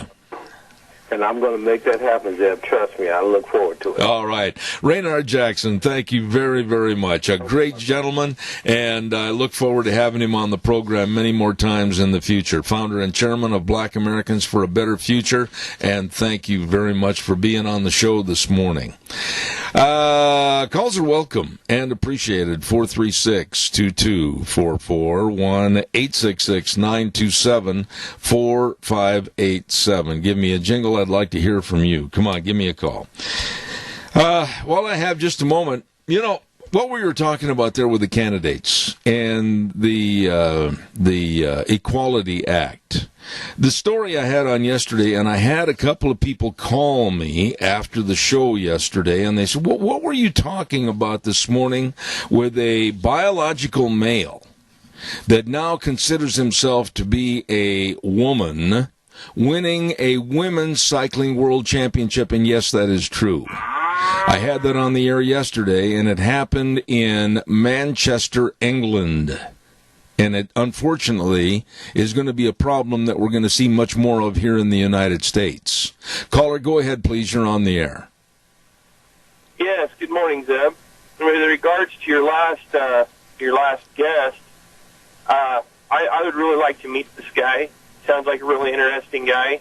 And a question I wanted to ask, but I didn't get around to it soon enough, is do the people in the inner city, and there's a lot more black people in the inner city than there are out here in the urban areas, and that's the way it is, but do they understand that they're being played for a pawn? Whether they're black or white or Asian or, you know, it doesn't matter. Do they realize that the left is playing them? You know, Riley, that's a big concern. Yeah, I think you ask a very good question, and I think it's one that needs to be addressed to Raynard, but I think he kind of answered it without you asking it. And when he said, hey, we're not stupid, we know what's going on, and the bulk of the people that live in the inner city or wherever they have their residence understand that they're being played and toyed with by the Democratic Party and used like pawns on a chessboard. I think the answer to your question is they understand, and I think they're getting sick and tired of it. Well, I must have missed that section. I do apologize. No. But, you know, and it doesn't just go with just the inner city, and I hate to say it this way, but it's the way it is. I think a lot of it has to do with their naivete and their lack of knowledge on anything outside their immediate area. From what I understand, never been to a big city, but a couple times. You can, like in New York City, someone's telling me you can live your whole life within 6 blocks and never go any further. Well, And you don't know what's outside that 6-block radius. But the knowledge is power, and if we're counting on public schools in the inner cities to teach them what's going on, there ain't a whole lot of hope there, I think. Well, I think the teaching in public schools, Riley, I think you will agree, is not just a necessitative need to be changed in the big inner city. It's a necessitative need to be changed nationwide in the way that we're teaching these kids, what we're teaching these kids, and why not. Oh, I agree. You can disagree with me there. But, hey, well, I need to get off the phone and let you go, buddy. All right, take care. Thank you very much for your call. You know, my dear friend George Mass, I'm referring to George on this because I absolutely have the utmost respect for everything George has done along with his grandson. And it came to mind while Riley was talking, as far as, flag education, understanding about our great United States and our flag that flies over this great nation. I go back to what they had in September at the Rupert City Square. And George asked me to come over and MC the event, and we had the Lieutenant Governor McPeach in there, and we had Kelly, of course, there, and Kelly Anthon, our senator from this area. It was outstanding. But the thing that came to mind while Deanna and I were over there, they had like 500 youngsters there, and I'm not certain as to the grade. I want to say it was fifth graders, but please correct me if I'm wrong. Was that when they all gathered after they had gone to the various stages of flag education with the various booths and everything, and then they gathered in front of the gazebo and we had our ceremony on flag retirement. I looked out in the audience, and here's over 500 kids sitting there with their teachers, not moving. And like kids that age, it's hard to subdue their energy, and they're joking with each other or maybe jumping around and getting nervous. It's hard to subdue that. But not one of them moved. Not one of them were whispering or kidding or joking with their neighbor sitting next to them. They were awestruck by what was being said and what was being done. And you could tell from the look on their faces that they were so appreciative to live here in the United States of America. Let me say that again. To live here in the United States of America. Every day on this program, I start with the Pledge of Allegiance. That's not going to change. There have been those over the years that have been offended, I guess, by the start of our program with the pledge. But to those people I say, that's too bad. It's not going to change. We're going to pledge our allegiance to the United States of America. We're going to say God bless anytime and every time I want to on this program, and that's not going to change. This is the greatest country in the world. Our education system needs to change and evolve to the point where we keep on teaching that instead of trying to cover it up. Calls are welcome, 436-2244, 1-866-927-4587. I want to bring the weather to you, and then I'll take some more calls. Quickly, get on the phone, give me a jingle. And the weather brought to you this hour by Phillips Oaks, Goodwin, Crane, and Company. And they have been providing accounting services to the Mini-Cash area for well over 50 years. I mean, these people are the best. These people are the professionals. These people know how to help you, your family, and your business with the best in tax return preparation, tax planning, retirement planning, financial statement preparation, all of this and more. And they have offices in Burley and Rupert. The best, Phillips Oaks, Goodwin, Crane, and Company. And right now, here's Gina with the weather. Here's the your weather forecast. It's going to be another nice day, a little bit breezy, however, and we're going to see some sunshine throughout the week. Mostly sunny skies for today. We are expecting a high of 60, however. The wind is going to be consistent out of the west at about 18 miles an hour, gusts as high as 33 miles an hour. Tonight, partly cloudy skies with a low of 38. Tomorrow, mostly sunny, wind dying down just a little bit with a high of 54. By Wednesday night, mostly clear with a low of 26. Thursday, sunny skies, high of 53. Friday, sunny and 62. That's a look at your weather forecast for Zeb at the Ranch. Thank you very much, Gina. Appreciate it. And the weather brought to you by the professionals in accounting. And that's Phillips Oaks Goodwin Crane and Company, with offices at 1710 Overland Avenue in Burley and 620 Fifth Street in Rupert. The best, Phillips Oaks Goodwin Crane and Company. You know, we live in the United States of America. And here's a subject that a lot of you can sit back and go, oh, shame on him. I am very proud of my race. I'm very proud of being a nationalist. So I guess I'm a white nationalist. Now, I remember a program about 3 months ago where I had Raynard on the phone, Raynard Jackson, and we were talking about this subject, about nationalism. And I really respected the fact that he said that, well, I'm black and I'm a black nationalist, and I think this country, the United States of America, is the best country ever in the history of the world. And I agree with him. So here we have a black man, and here we have a white man, and we're both extremely proud of this country, the United States. It's the best ever, and we're not going to back water to anybody on that. He's a black nationalist, if you will. And I'm a white nationalist. But the media and people today want to transition that slogan, if you will, or that use of words into something being negative and something that needs to be disparaged. Well, I'm damn proud to be a white nationalist, and I dare anybody to try to chew me out. Caller, good morning. You're on the air. I'm not going to chew you out. How are you? Well, I'm pretty good for a fat, ugly old man. You ought to know that. Well, it's so good to hear your voice. I know you've gone through some trying times lately, Jerry Voss. How's everything going? Well, we're still kicking. We're getting up and going. Well, good for you. I haven't given up on the world. I've kept pushing and pushing. Well, that is a blessing, and I talked about your first hour this morning, and I certainly hope and pray that you're doing well. Well, we are. We're getting better every day. I see the day I'll be able to go home and spend it home instead of sitting in the recovery room waiting to go. Well, you know that all the lunch bunchers, myself, my wife Deanne, everyone extends a prayer of hope and the best for you in the future, and got to have you back at Lunch Bunch. You'll be missed. Well, I probably won't make it this time, but I will make it again.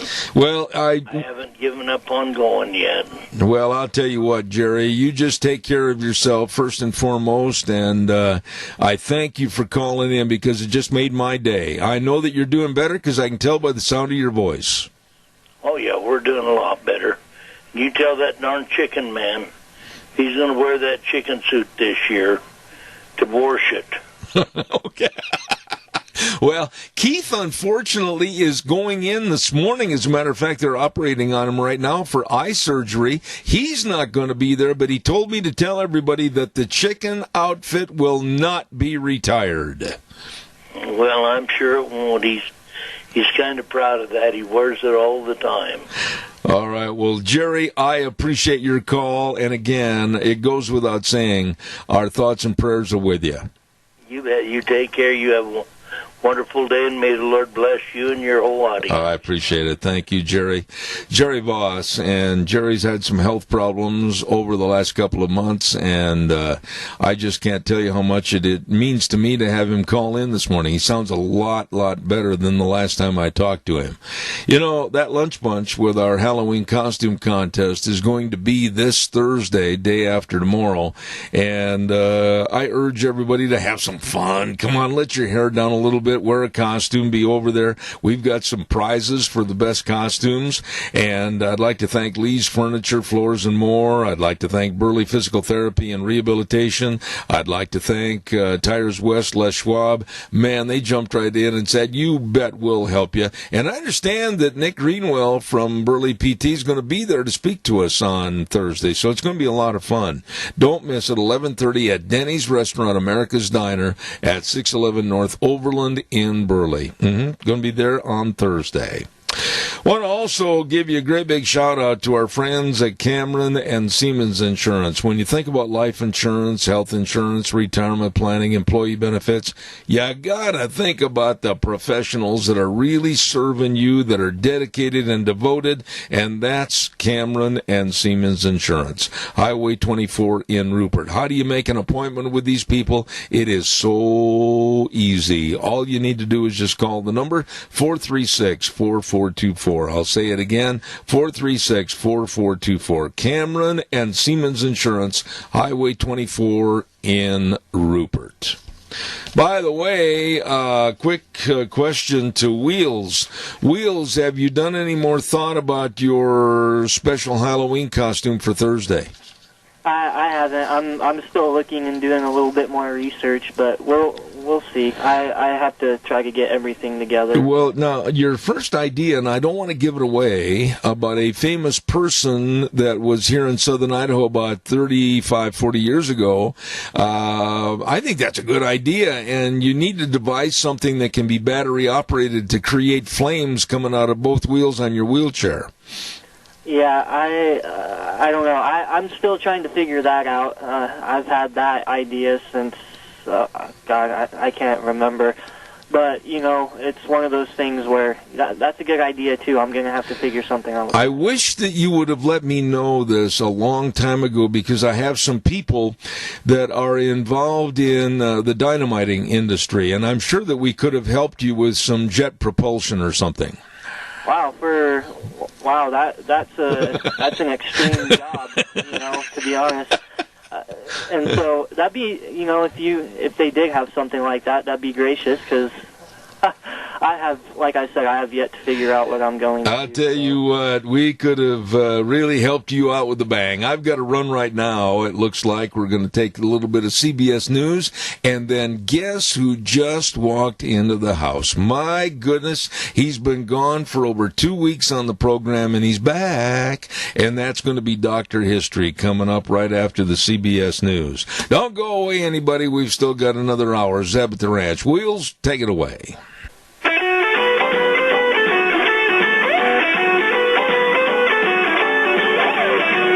Oh, good morning. You'd never guess who stumbled into the studio. A gray-haired homeless person. We'll talk to him in just a moment. Zeb at the Ranch, and of course brought to you by our major sponsor, your Magic Valley Les Schwab Tire Centers. All 7 locations serving you with a great big fall tire sale.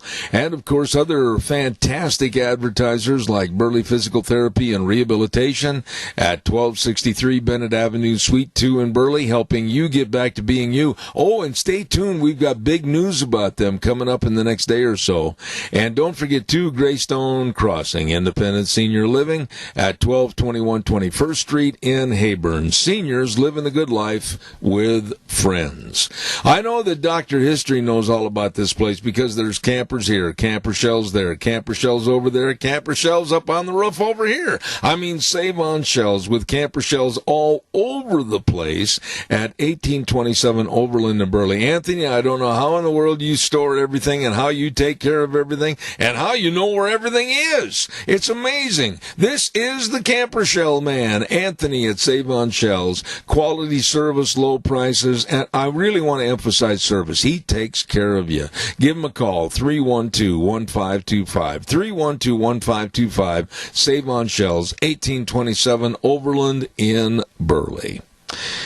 Well, I'll tell you what, he was sorely missed, and we always look forward to having him on the program every week on Tuesday with his historical and somewhat hysterical viewpoint on history. Good morning, Doctor. Good morning, Zeb. How are you? I'm doing great. We went over to the Oregon coast, my wife and I, and every time I travel from through the Blue Mountains and through that area over to the Columbia, I always think of the Wilson Prize Hunt expedition that traveled through there, the hardships, the starvation, everything that went through for them to do that. It's an amazing country. We hit the interstate and we drive over the Blues, and it's bloop, and you're over there and down Cabbage, etc., into Pendleton. Yeah. Can you imagine going over there and walking, horseback with oxen pulling the wagon or whatever? snow. Yeah. Anyway. And all the families having to walk the bulk of that 3,000 miles. Yeah.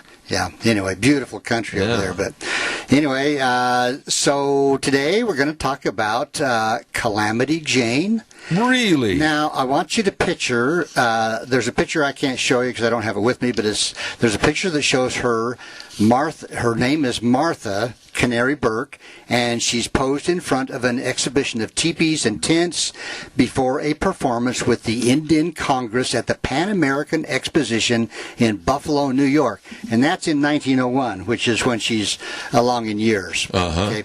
But a lot of the information about the early years of Calamity Jane's life comes from an autobiographical booklet which she dictated in 1896, and it was written for publicity purposes and also because she was about to begin a tour which she appeared in, like these museums and different places around the United States, and basically this booklet was intended to help attract audiences. So the things are, quite exaggerated at times and sometimes completely inaccurate in this pamphlet. So how can you discern which is true and which isn't? That's the hard part. And we just have to go by the people that knew her and stories that were written about her. Okay. Because this, like I say, this was intended to attract audiences, and she was making money off of it.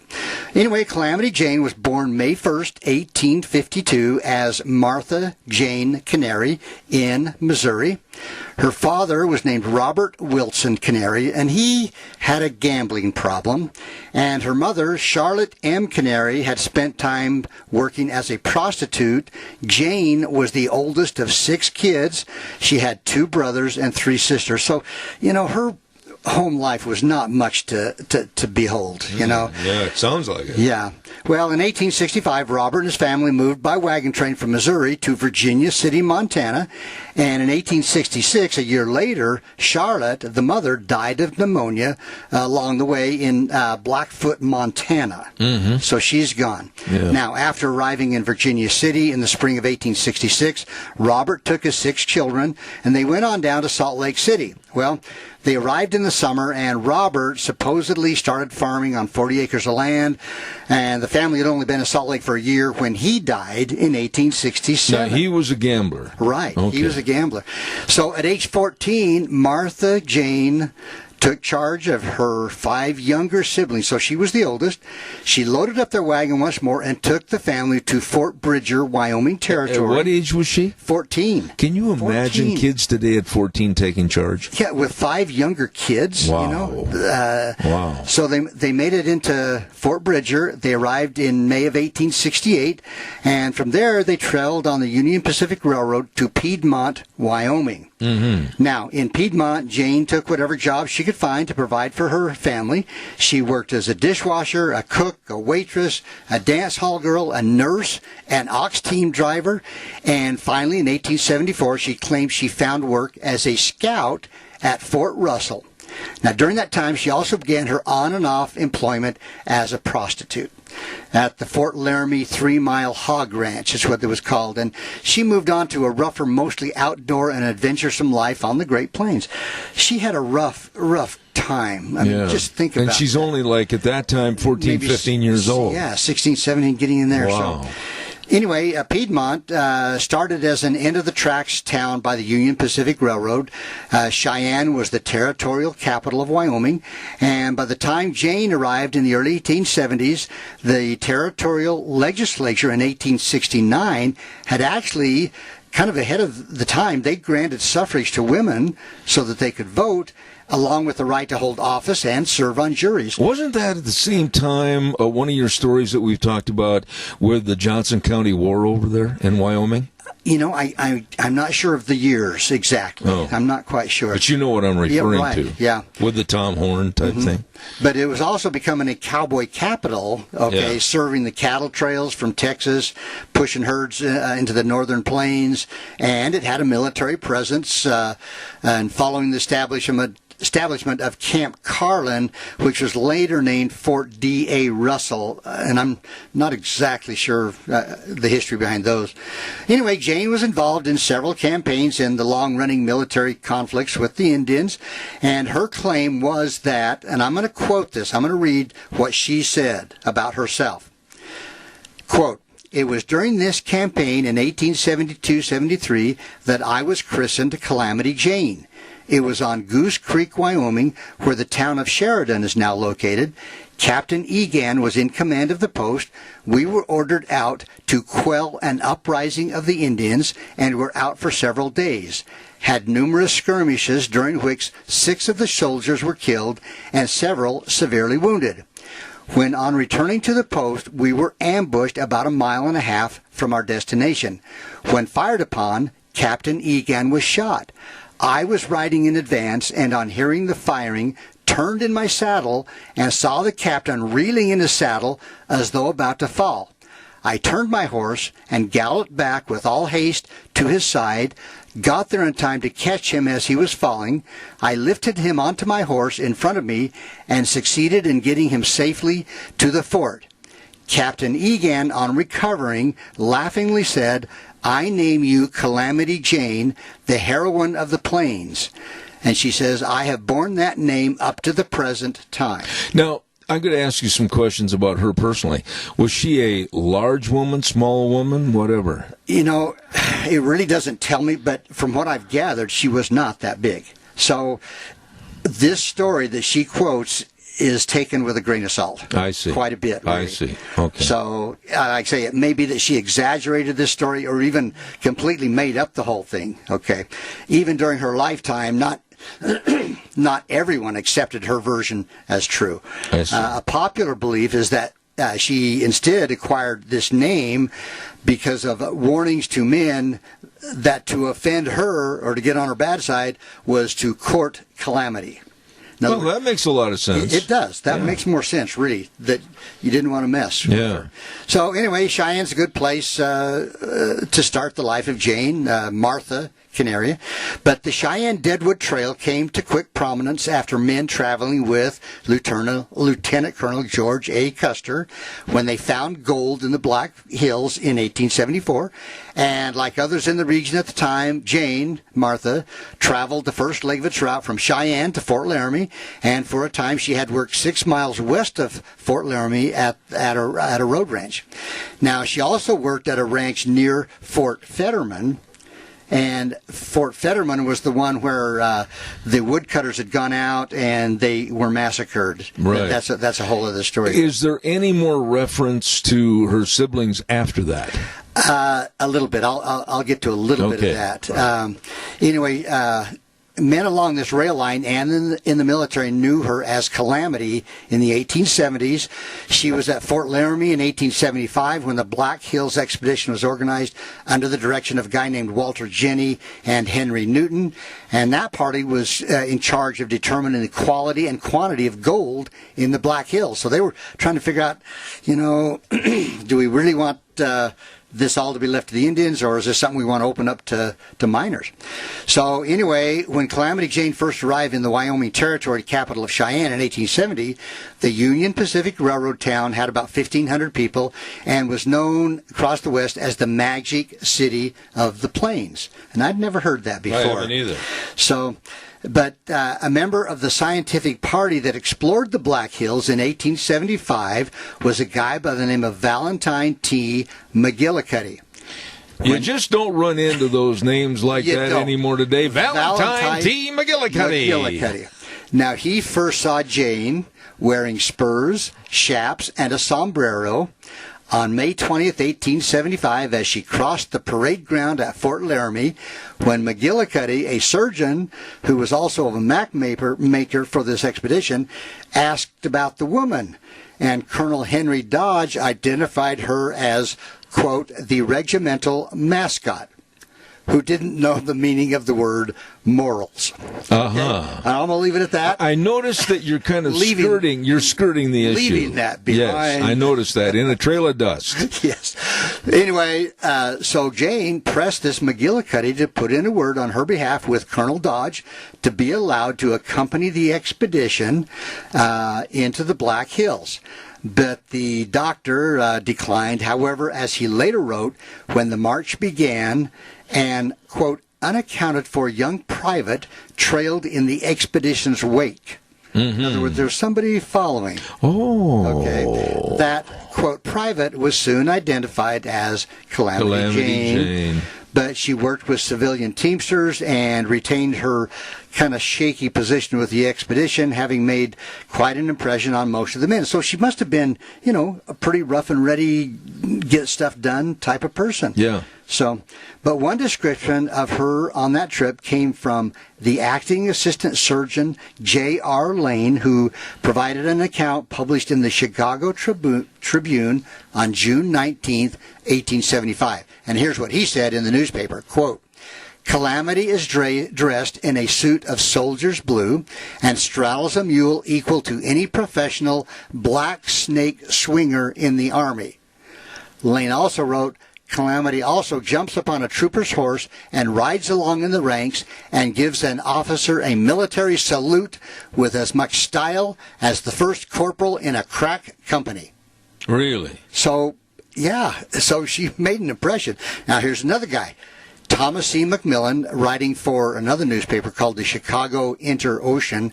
In his quote, he says, quote, reputation of being a better horseback rider, mule and bullwhacker, and a more unctuous coiner of English, and not the Queen's pure either, than any man in the command. Could you possibly read that at a faster rate? In other words, her command of the English language, I would say, is colorful. Is that a good way to put that? You skirted it, but you came back in rather stylish form. Colorful lady. There you go. Yes. Now, McGillicuddy, back to him. He said. By the way, may I say this? I'm going to ask you a trivia question real fast. I know of a McGillicuddy, and you do too, from back in the 50s on TV. Oh, yeah. Who was it? I don't know. Lucille Ball on her show, Lucy and Desi. Her maiden name on the TV show was McGillicuddy. Could be. Yeah. I know it is. Yeah, I'm straight up with you. Okay. Well, anyway, so McGillicuddy again said, quote, the only woman in the party dressed in soldier's clothes, rode a horse astraddle, could drink and swear like a trooper. Uh-huh. So a little more colorful explanation of Jane. Anyway, the Black Hills expedition followed the route that would become famous and well-traveled as the Cheyenne-Deadwood Stage Road, and Deadwood became the heart of action in the Black Hills during Calamity's time there, and of course that's where Wild Bill was gunned down, and it's known for kind of a list of characters of the Old West that also were in that area. Now, did she have a kind of an alliance with Wild Bill? I'll talk about that just a little. Okay. Yeah. Well, when she arrived in Deadwood in 1876, she could never have imagined that her name would be linked with this town 150, 160 years later. Still, when you think of Deadwood, you think of Wild Bill and Calamity Jane. Right? Jane, yeah. Anyway, Calamity left Deadwood and headed to Montana. Oh, I think I skipped that one part. She did finally end up leaving her siblings as they were starting to get a little bit older. So they were taken care of. Were they still in Salt Lake City? No, they were up in... Bridger. Yeah, up in that area by then. So she didn't just abandon them. They were taken care of. But anyway, she left Deadwood and actually headed to Montana, where she'd spent part of her childhood. She was in Miles City on February 11th, 1882, then moved to Billings as the Northern Pacific Railroad also laid tracks toward the west, and at times she was in Livingston, Lewiston, and Missoula, but Montana didn't really set for her very long, and by the latter half of the 1880s, she was farther south, living and, according to some accounts, working, again, as a prostitute in towns along the Union Pacific Railroad route in southern Now, Wyoming. she was only about 35 years old then. Yeah, by now, yeah. So in 1876, Calamity Jane settled in the area of Deadwood, South Dakota, in the Black Hills, and Jane met and became friends with Wild Bill Hickok. Now, evidence that Calamity Jane and Wild Bill had married at Benson's Landing, Montana Territory, which is actually now Livingston, Montana, on September 25th, 1873. Now, the documentation was written in a Bible and presumably signed by 2 ministers and several witnesses. However, this claim has been vigorously challenged because of a whole lot of discrepancies. And again, this is something we just have to take, I don't know, maybe with a grain of salt. Yeah. But Calamity Jane does seem to have had 2 daughters, although the father's identity is not really known. Mm-hmm. So some say Wild Bill was the father of one, but they really don't know who the fathers were. But anyway, later in life, she appeared in Buffalo Bill's Wild West show, and at this 1901 Pan American Exposition, she is said to have exhibited compassion to the others, especially to the sick and needy. And we see that, Zeb, with some of these ladies of the night. They were the first ones to step forward with food, money, clothes for the less fortunate. Yeah. And she was, despite what we've said about her, I think she was a very good person. I mean, to take care of the siblings like she did. Well, I want to just say it and phrase it like this. Hard times create hard people to possibly overcome the hard times and help others. Exactly. Does that make sense? And I have a great deal of respect just from what little I know about her. But anyway, sorting out details of Calamity Jane's life is kind of a hard thing because of the twists and the turns in the story. And she didn't stay very long in any one place. And she returned to the Black Hills and she died August 1st, 1903. Now, Calamity was buried out at Mount Moriah Cemetery, South Dakota, next to Wild Bill Hickok. Now, I've been there. I don't know if you have. Have you been to Deadwood, Zeb? Once. Okay.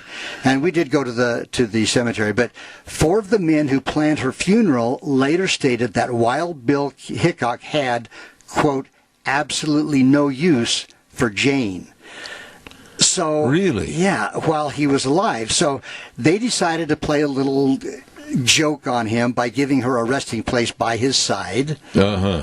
Another account states that, quote, in compliance with Jane's dying request, the Society of Black Hills Pioneers took charge of her funeral and burial in Mount Moriah Cemetery beside Wild Bill. So again, a little questionable, Now, I'm going to go back to the siblings here. Is there a way that history or history investigators could go through the siblings to find out if there was any communication from her to them over the years so that afterwards, they could verify it? Yeah, and who knows what their names became. If they were adopted out or fostered out, they probably took on the last names of the family that. Would they have known that their sister was known as Calamity Jane? That's a good question, too. I would guess they probably did, and I'm just going to guess at that only because unless they left the territory, unless they went back east or west or whatever, I would think that if they stayed in the Montana-Wyoming area, that her reputation was such that, but again, maybe she didn't want them to know. So you're saying, if I heard you correctly, that she passed away roughly at an early age of under 55, right? Yeah, she was born, what did I tell you? 1852 to 1903. Yeah. So not very. But then again, in those days, hard life. In those days, if you lived past 50 or 60, it was unusual. But when you study these stories to use on Dr. History, sometimes I would imagine you probably get a little frustrated because there's so many intangibles. Exactly. And in fact, as I did research on this, I found 2 years of birth date 10 years apart. Wow. And so But how, when people ask me about you and the program that we do every week on the show, when history is not really available to be precise and concise, you're just taking a lot of it as hearsay. That's true. And I've tried to say that over the years, that, this is what I have found, and I try to research to get things as accurate as I can. Yeah. And even then, there's just so much that we don't know. That's why I like to do stories that actual is the written word of a person. Yeah, not only that, but you and I talked about this one time on the show, that it would be so nice, like in the case of Calamity Jane, of being able to know, or there might be a sibling or some records or some family tree. Right, exactly. Because, and I'll say why, if they were over in Fort Bridger, Wyoming, which really isn't that far away, there might be people through the genetics of their family tree that live right here in this area today. Exactly. I mean, you think about clear back in 1903, by now there'd be great-grandkids hanging around. Absolutely. That probably have a connection with her. Yeah.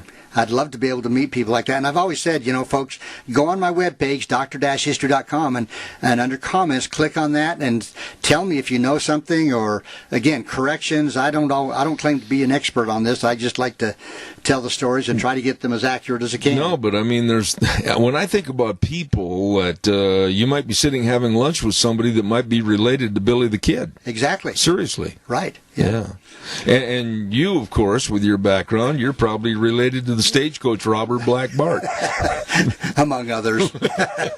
Hey, God bless you, man. Thanks, Ed. Dr. History, outstanding job. And I can't remember what she looked like. I've got a picture someplace of her, Calamity Jane, but I'll try to look that up.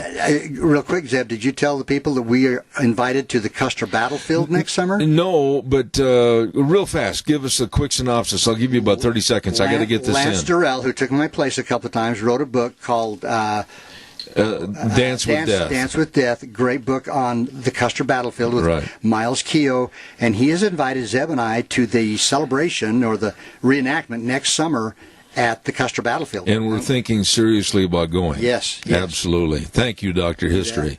Want to remind everybody about Greystone Crossing Independent Senior Living. I'm telling you, folks, this is a fantastic, beautiful place at 1221 21st Street in Heyburn. Seniors living the good life with friends. I really urge you to call Matt or Kelly Wiggins at 208-650-4979. Take a tour and see how wonderful it would be for you if you're the senior, or if a family knows of a senior that is absolutely looking for a great place to live and be with their friends and have, of course, 3 meals a day, transportation to local events, housekeeping, all of this in a beautiful new setting. How do I know? I've been there, taken the tour.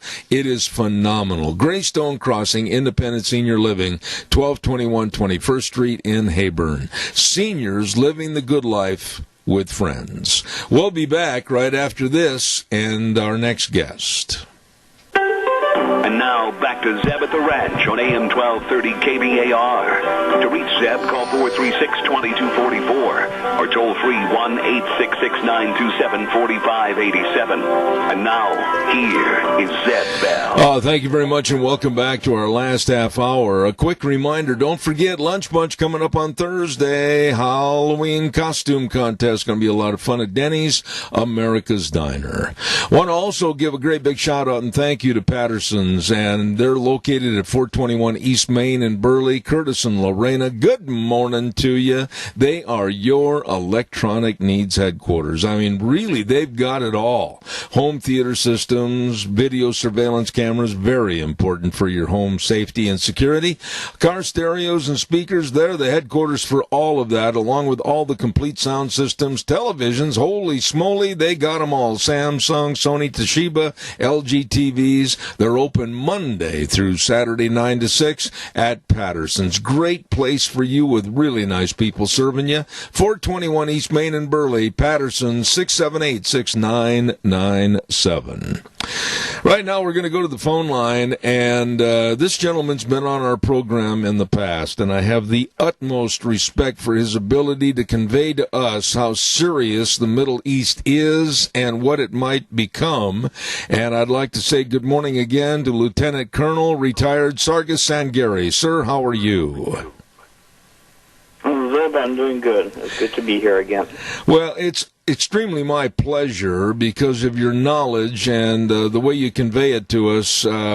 You're Iranian-born and then came to the United States at age 10, so you have seen and lived in both spectrums as far as the past and now today as to how much of a powder keg the Middle East is.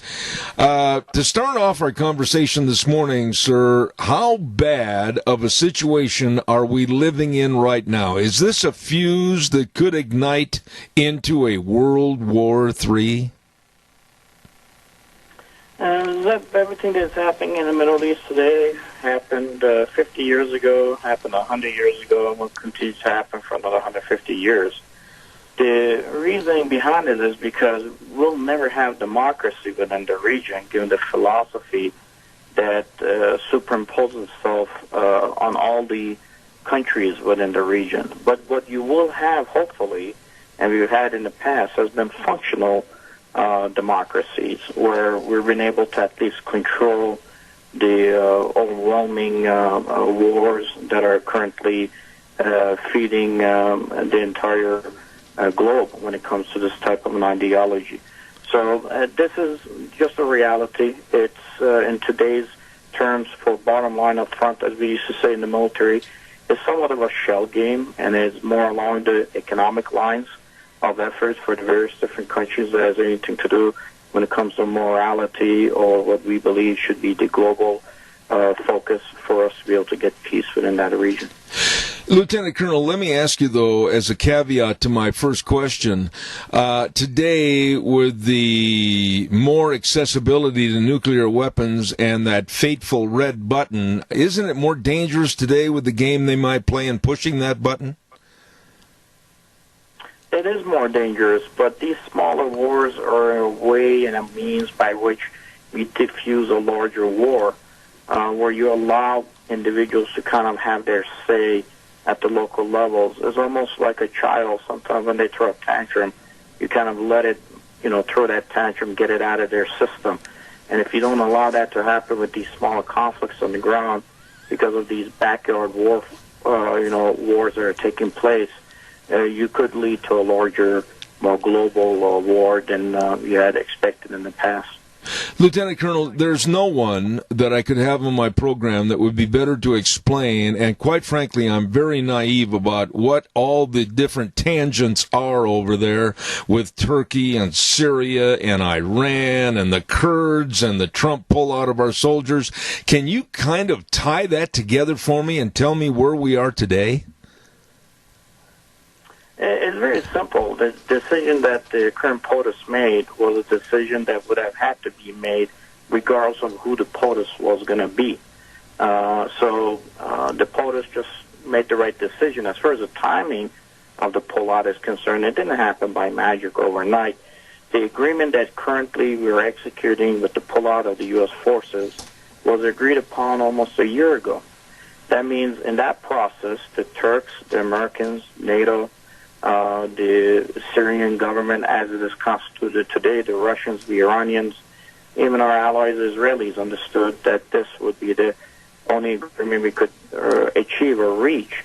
The problem for us is that when we realized that and there's multiple factions of Kurds, they're just not one major bloc entity. The PKK Kurds had reached out to the Assad regime and had brokered a deal with them. And there are Kurds also currently in Syria that are against the PKK Kurds who are fighting against Turkey. And these Kurds wanted to be part of the Syrian government. So the Kurds started hedging their bets towards agreements with the Syrian government. That means with the Russians. That means with the Iranians. For us, that put us in a bad position. We realized that it may have been a complete fate for us within the region, given the fact that the Kurds, as of March, video surfaced where they were walking Iranian intel officers through the basins that we had built for the Kurds in the northern Syria area. Now, realizing one thing, the Russians are in Syria because the government of Syria, a legitimate government, whether we like who it is in charge of it or not, invited the Russians to be there. The Iranians have been there for 40 years, but they were there for recent combat operations because the Syrian government invited them. The only people who were on the ground who were not invited were the U.S. forces. Mm-hmm. The only way we were able to legitimize our being in Syria in a sovereign country was to defeat ISIS. Well, we defeated ISIS. We captured them. We gave the key to the jails to the Kurds who were saying that ISIS is our enemy here.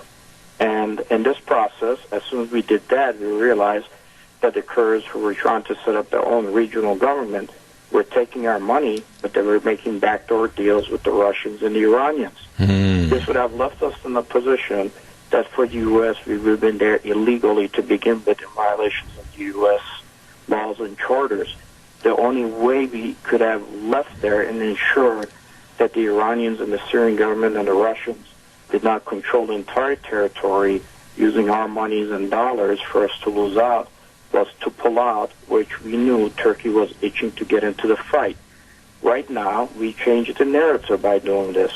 Turkey and Syria are now internationally disputing over that border, which is a Turkish-Syrian border. It has taken us out of that mix. We have met the requirements that are required of our nations when it comes to these type of operations, and it has given us an opportunity with a NATO ally to put them in northern Syria to create a buffer zone, not just to protect that ally, but at the same time to finally get rid of this narrative that the Kurds were trying to create, which was a destability within not just northern Syria, but northern Iraq, Iran, and Turkey. And what worked maybe 60 years ago is not a formula that could have worked today. Lieutenant Colonel, you're going to have to pardon my lack of knowledge on this, following everything around the monopoly board, if you will, trying to keep up with you. But I absolutely, I don't want to sound naive, but I have this question. Our media in the United States and the Democratic Party seems to absolutely be damning the Trump administration and President Trump himself for his pullout against the Kurds and saying that we have betrayed one of our friends and have turned them into our enemy. How would you respond to that? They are looking at it from a very simplistic viewpoint. They're looking at it from a ground level point, and they're looking at it from a political perspective. They're looking at it from trying to have enough talking points where they could maybe have the voter go in and say, I'm going to vote against President Trump. President Trump's job is to look at a long, enduring partnership for us within the region, with not just the people within the region, but with our global partners. If you understand that if we had not pulled out of northern Syria, that Turkey would not have been able to get in there in order to, as a NATO ally, be a buffer and taking the burden off of us, then you are going to be against President Trump. But President Trump, looking at it from a long, enduring prospect, said, why are our soldiers dying within the region? I'm bleeding money out, and I'm not going to win at the end. Why don't I just pull my forces out? And the Turks were itching to get into the fight. Now, the Kurds themselves have not been our partners, enduring-wise. They have used us for their benefit, but they were using us for their benefit to strike deals on the ground for their personal tribal factions more than a global Kurdish viewpoint of how to bring democracy to the region. I'll give you an example. The PKK Kurds that are currently conducting terrorist operations in Turkey that are also on our terrorist list for the United States, for all of NATO and Europe, to include the Turks. Those individuals were fighting and are fighting right now against very Syrian army Kurds that are part of the Syrian fabric and who want to be part of Syria. The agreement a year ago was that if you truly want peace, we've defeated ISIS, you need to now move past this so-called security buffer zone in order for us to be able to negotiate from a NATO perspective with the Russians on the ground. They decided that they didn't want to do that.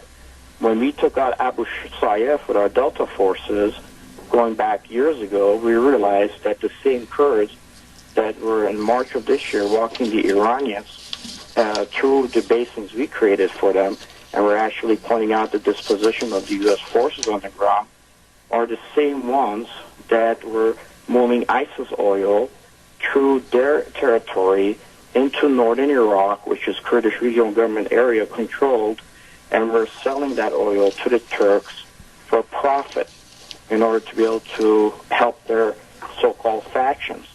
In the 1990s, when we became the de facto air force for the Kurds, protecting them against the Saddam regime, the first thing they did was they turned the guns against each other, the Barzani clan and also the Jalal Talabani, and they killed each other to the tune of 20,000 in the Ganjil Mountains.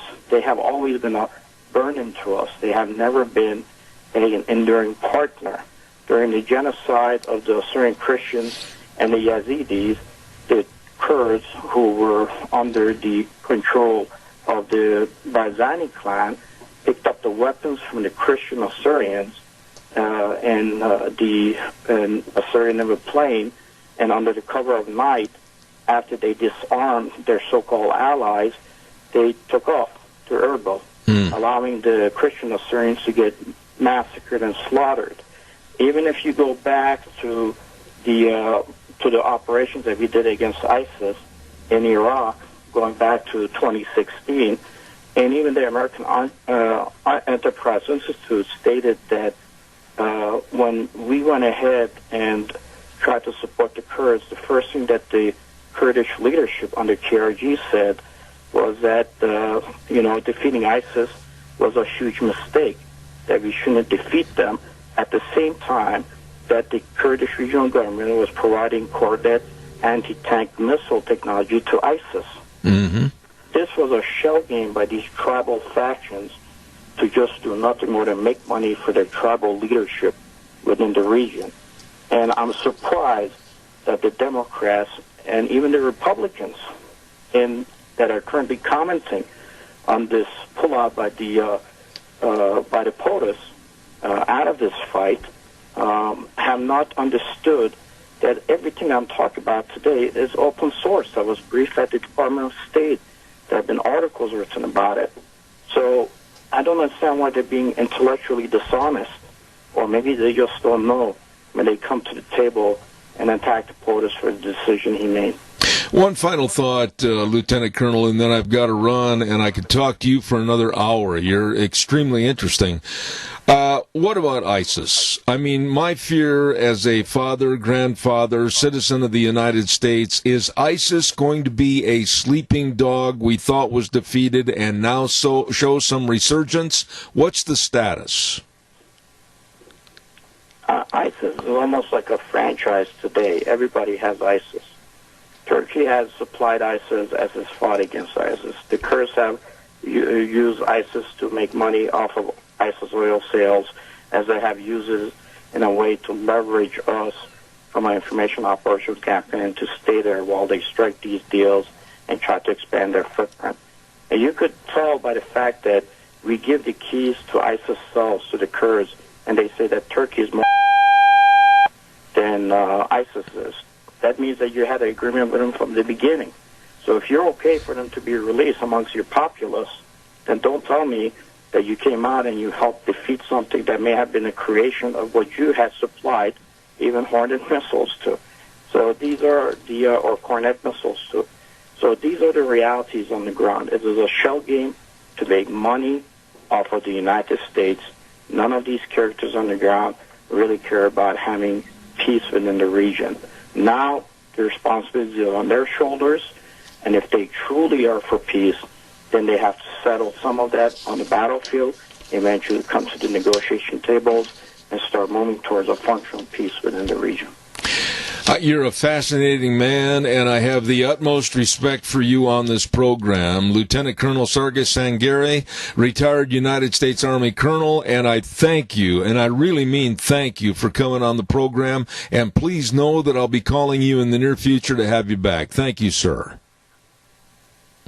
Anytime, Zeb. God bless. Thank you, sir. Just a fascinating man, knowledgeable man, and was in the Middle East as a Special Operations Forces soldier, and after retirement continues to advise the fledgling Assyrian Christian army in Iraq. And I'm honored to have him on my program. Lieutenant Colonel Sargis Sangari, thank you very, very much. It's a mess over there, and as you try to follow the spider web of all what might be the good guys versus the bad guys, and the bad guys versus the good guys, and then it changes and flip-flops. Oh my goodness, what a web it's over there in the Middle East. Caller, I've got to get a weather forecast on, and then I'll take your call. Do not be offended. Don't hang up. I'll be right with you. Our weather brought to you by Scarrows Meats, 331 North Road, Jerome, with Don Scarrow and his entire crew. And the number to call, 324-7657. Or you can go to their website, scarrowsmeats.com. All the fantastic, delicious meats, marinated pork ribs, barbecue packages, tri-tips, you name it, bacon, sausages, bratwurst. Oh, my. Delicious from Scarrows Meats in Jerome. Right now, here's Gina with the weather. Here's a look at your weather forecast. It's going to be another nice day, a little bit breezy, however, and we're going to see some sunshine throughout the week. Mostly sunny skies for today. We are expecting a high of 60, however. The wind is going to be consistent out of the west at about 18 miles an hour, gusts as high as 33 miles an hour. Tonight, partly cloudy skies with a low of 38. Tomorrow, mostly sunny, wind dying down just a little bit with a high of 54. By Wednesday night, mostly clear with a low of 26. Thursday, sunny skies, high of 53. Friday, sunny and 62. That's a look at your weather forecast for Zeb. And I appreciate it, Gina. Thank you. Scarrows Meats, 331 North Road, Jerome. Number to call, 324-7657. They are changing the way we eat, one delicious bite at a time.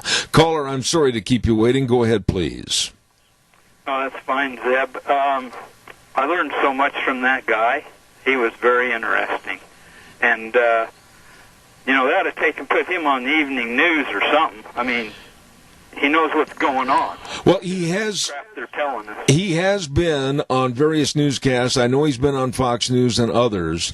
And I can tell you this, because of the various knowledge that he possesses and things that he says, we cannot contact him directly. We have to only go through another person with a cell phone, because his whereabouts are unknown due to the fact that he's still helping and aiding various agencies over in the Middle East. And I find him to be one of the most knowledgeable and respected people that I've ever talked to on this subject, and I feel very honored to get him on my show.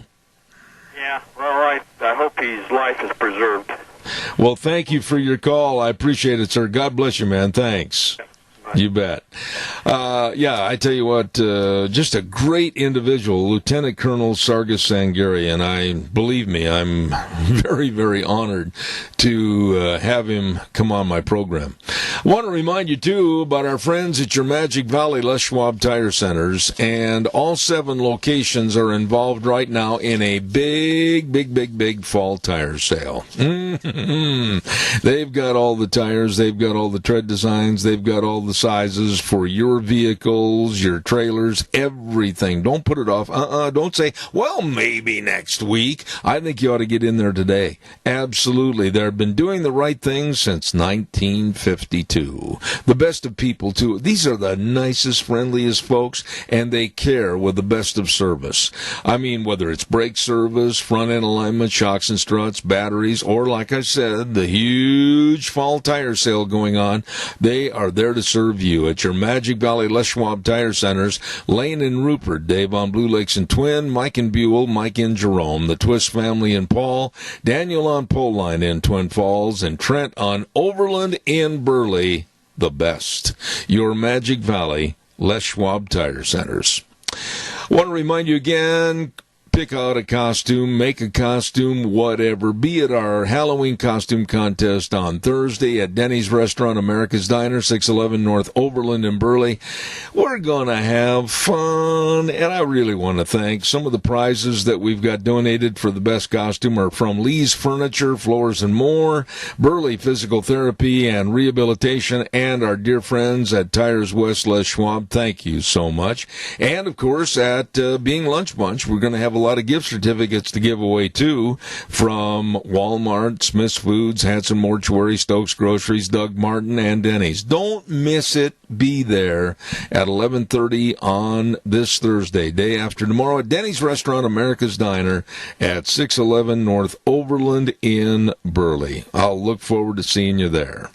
That's going to wrap it up for today. Tomorrow on the program, we have Dave Bego, Dr. Warren Farrell talking about the demise of young men in our country and how there's a diminishment in the media and everything else to downplay men in our society. And then, of course, also at 10:06, we're going to have our monthly gathering with the Idaho Fish and Game. So we got a lot of things cooking there.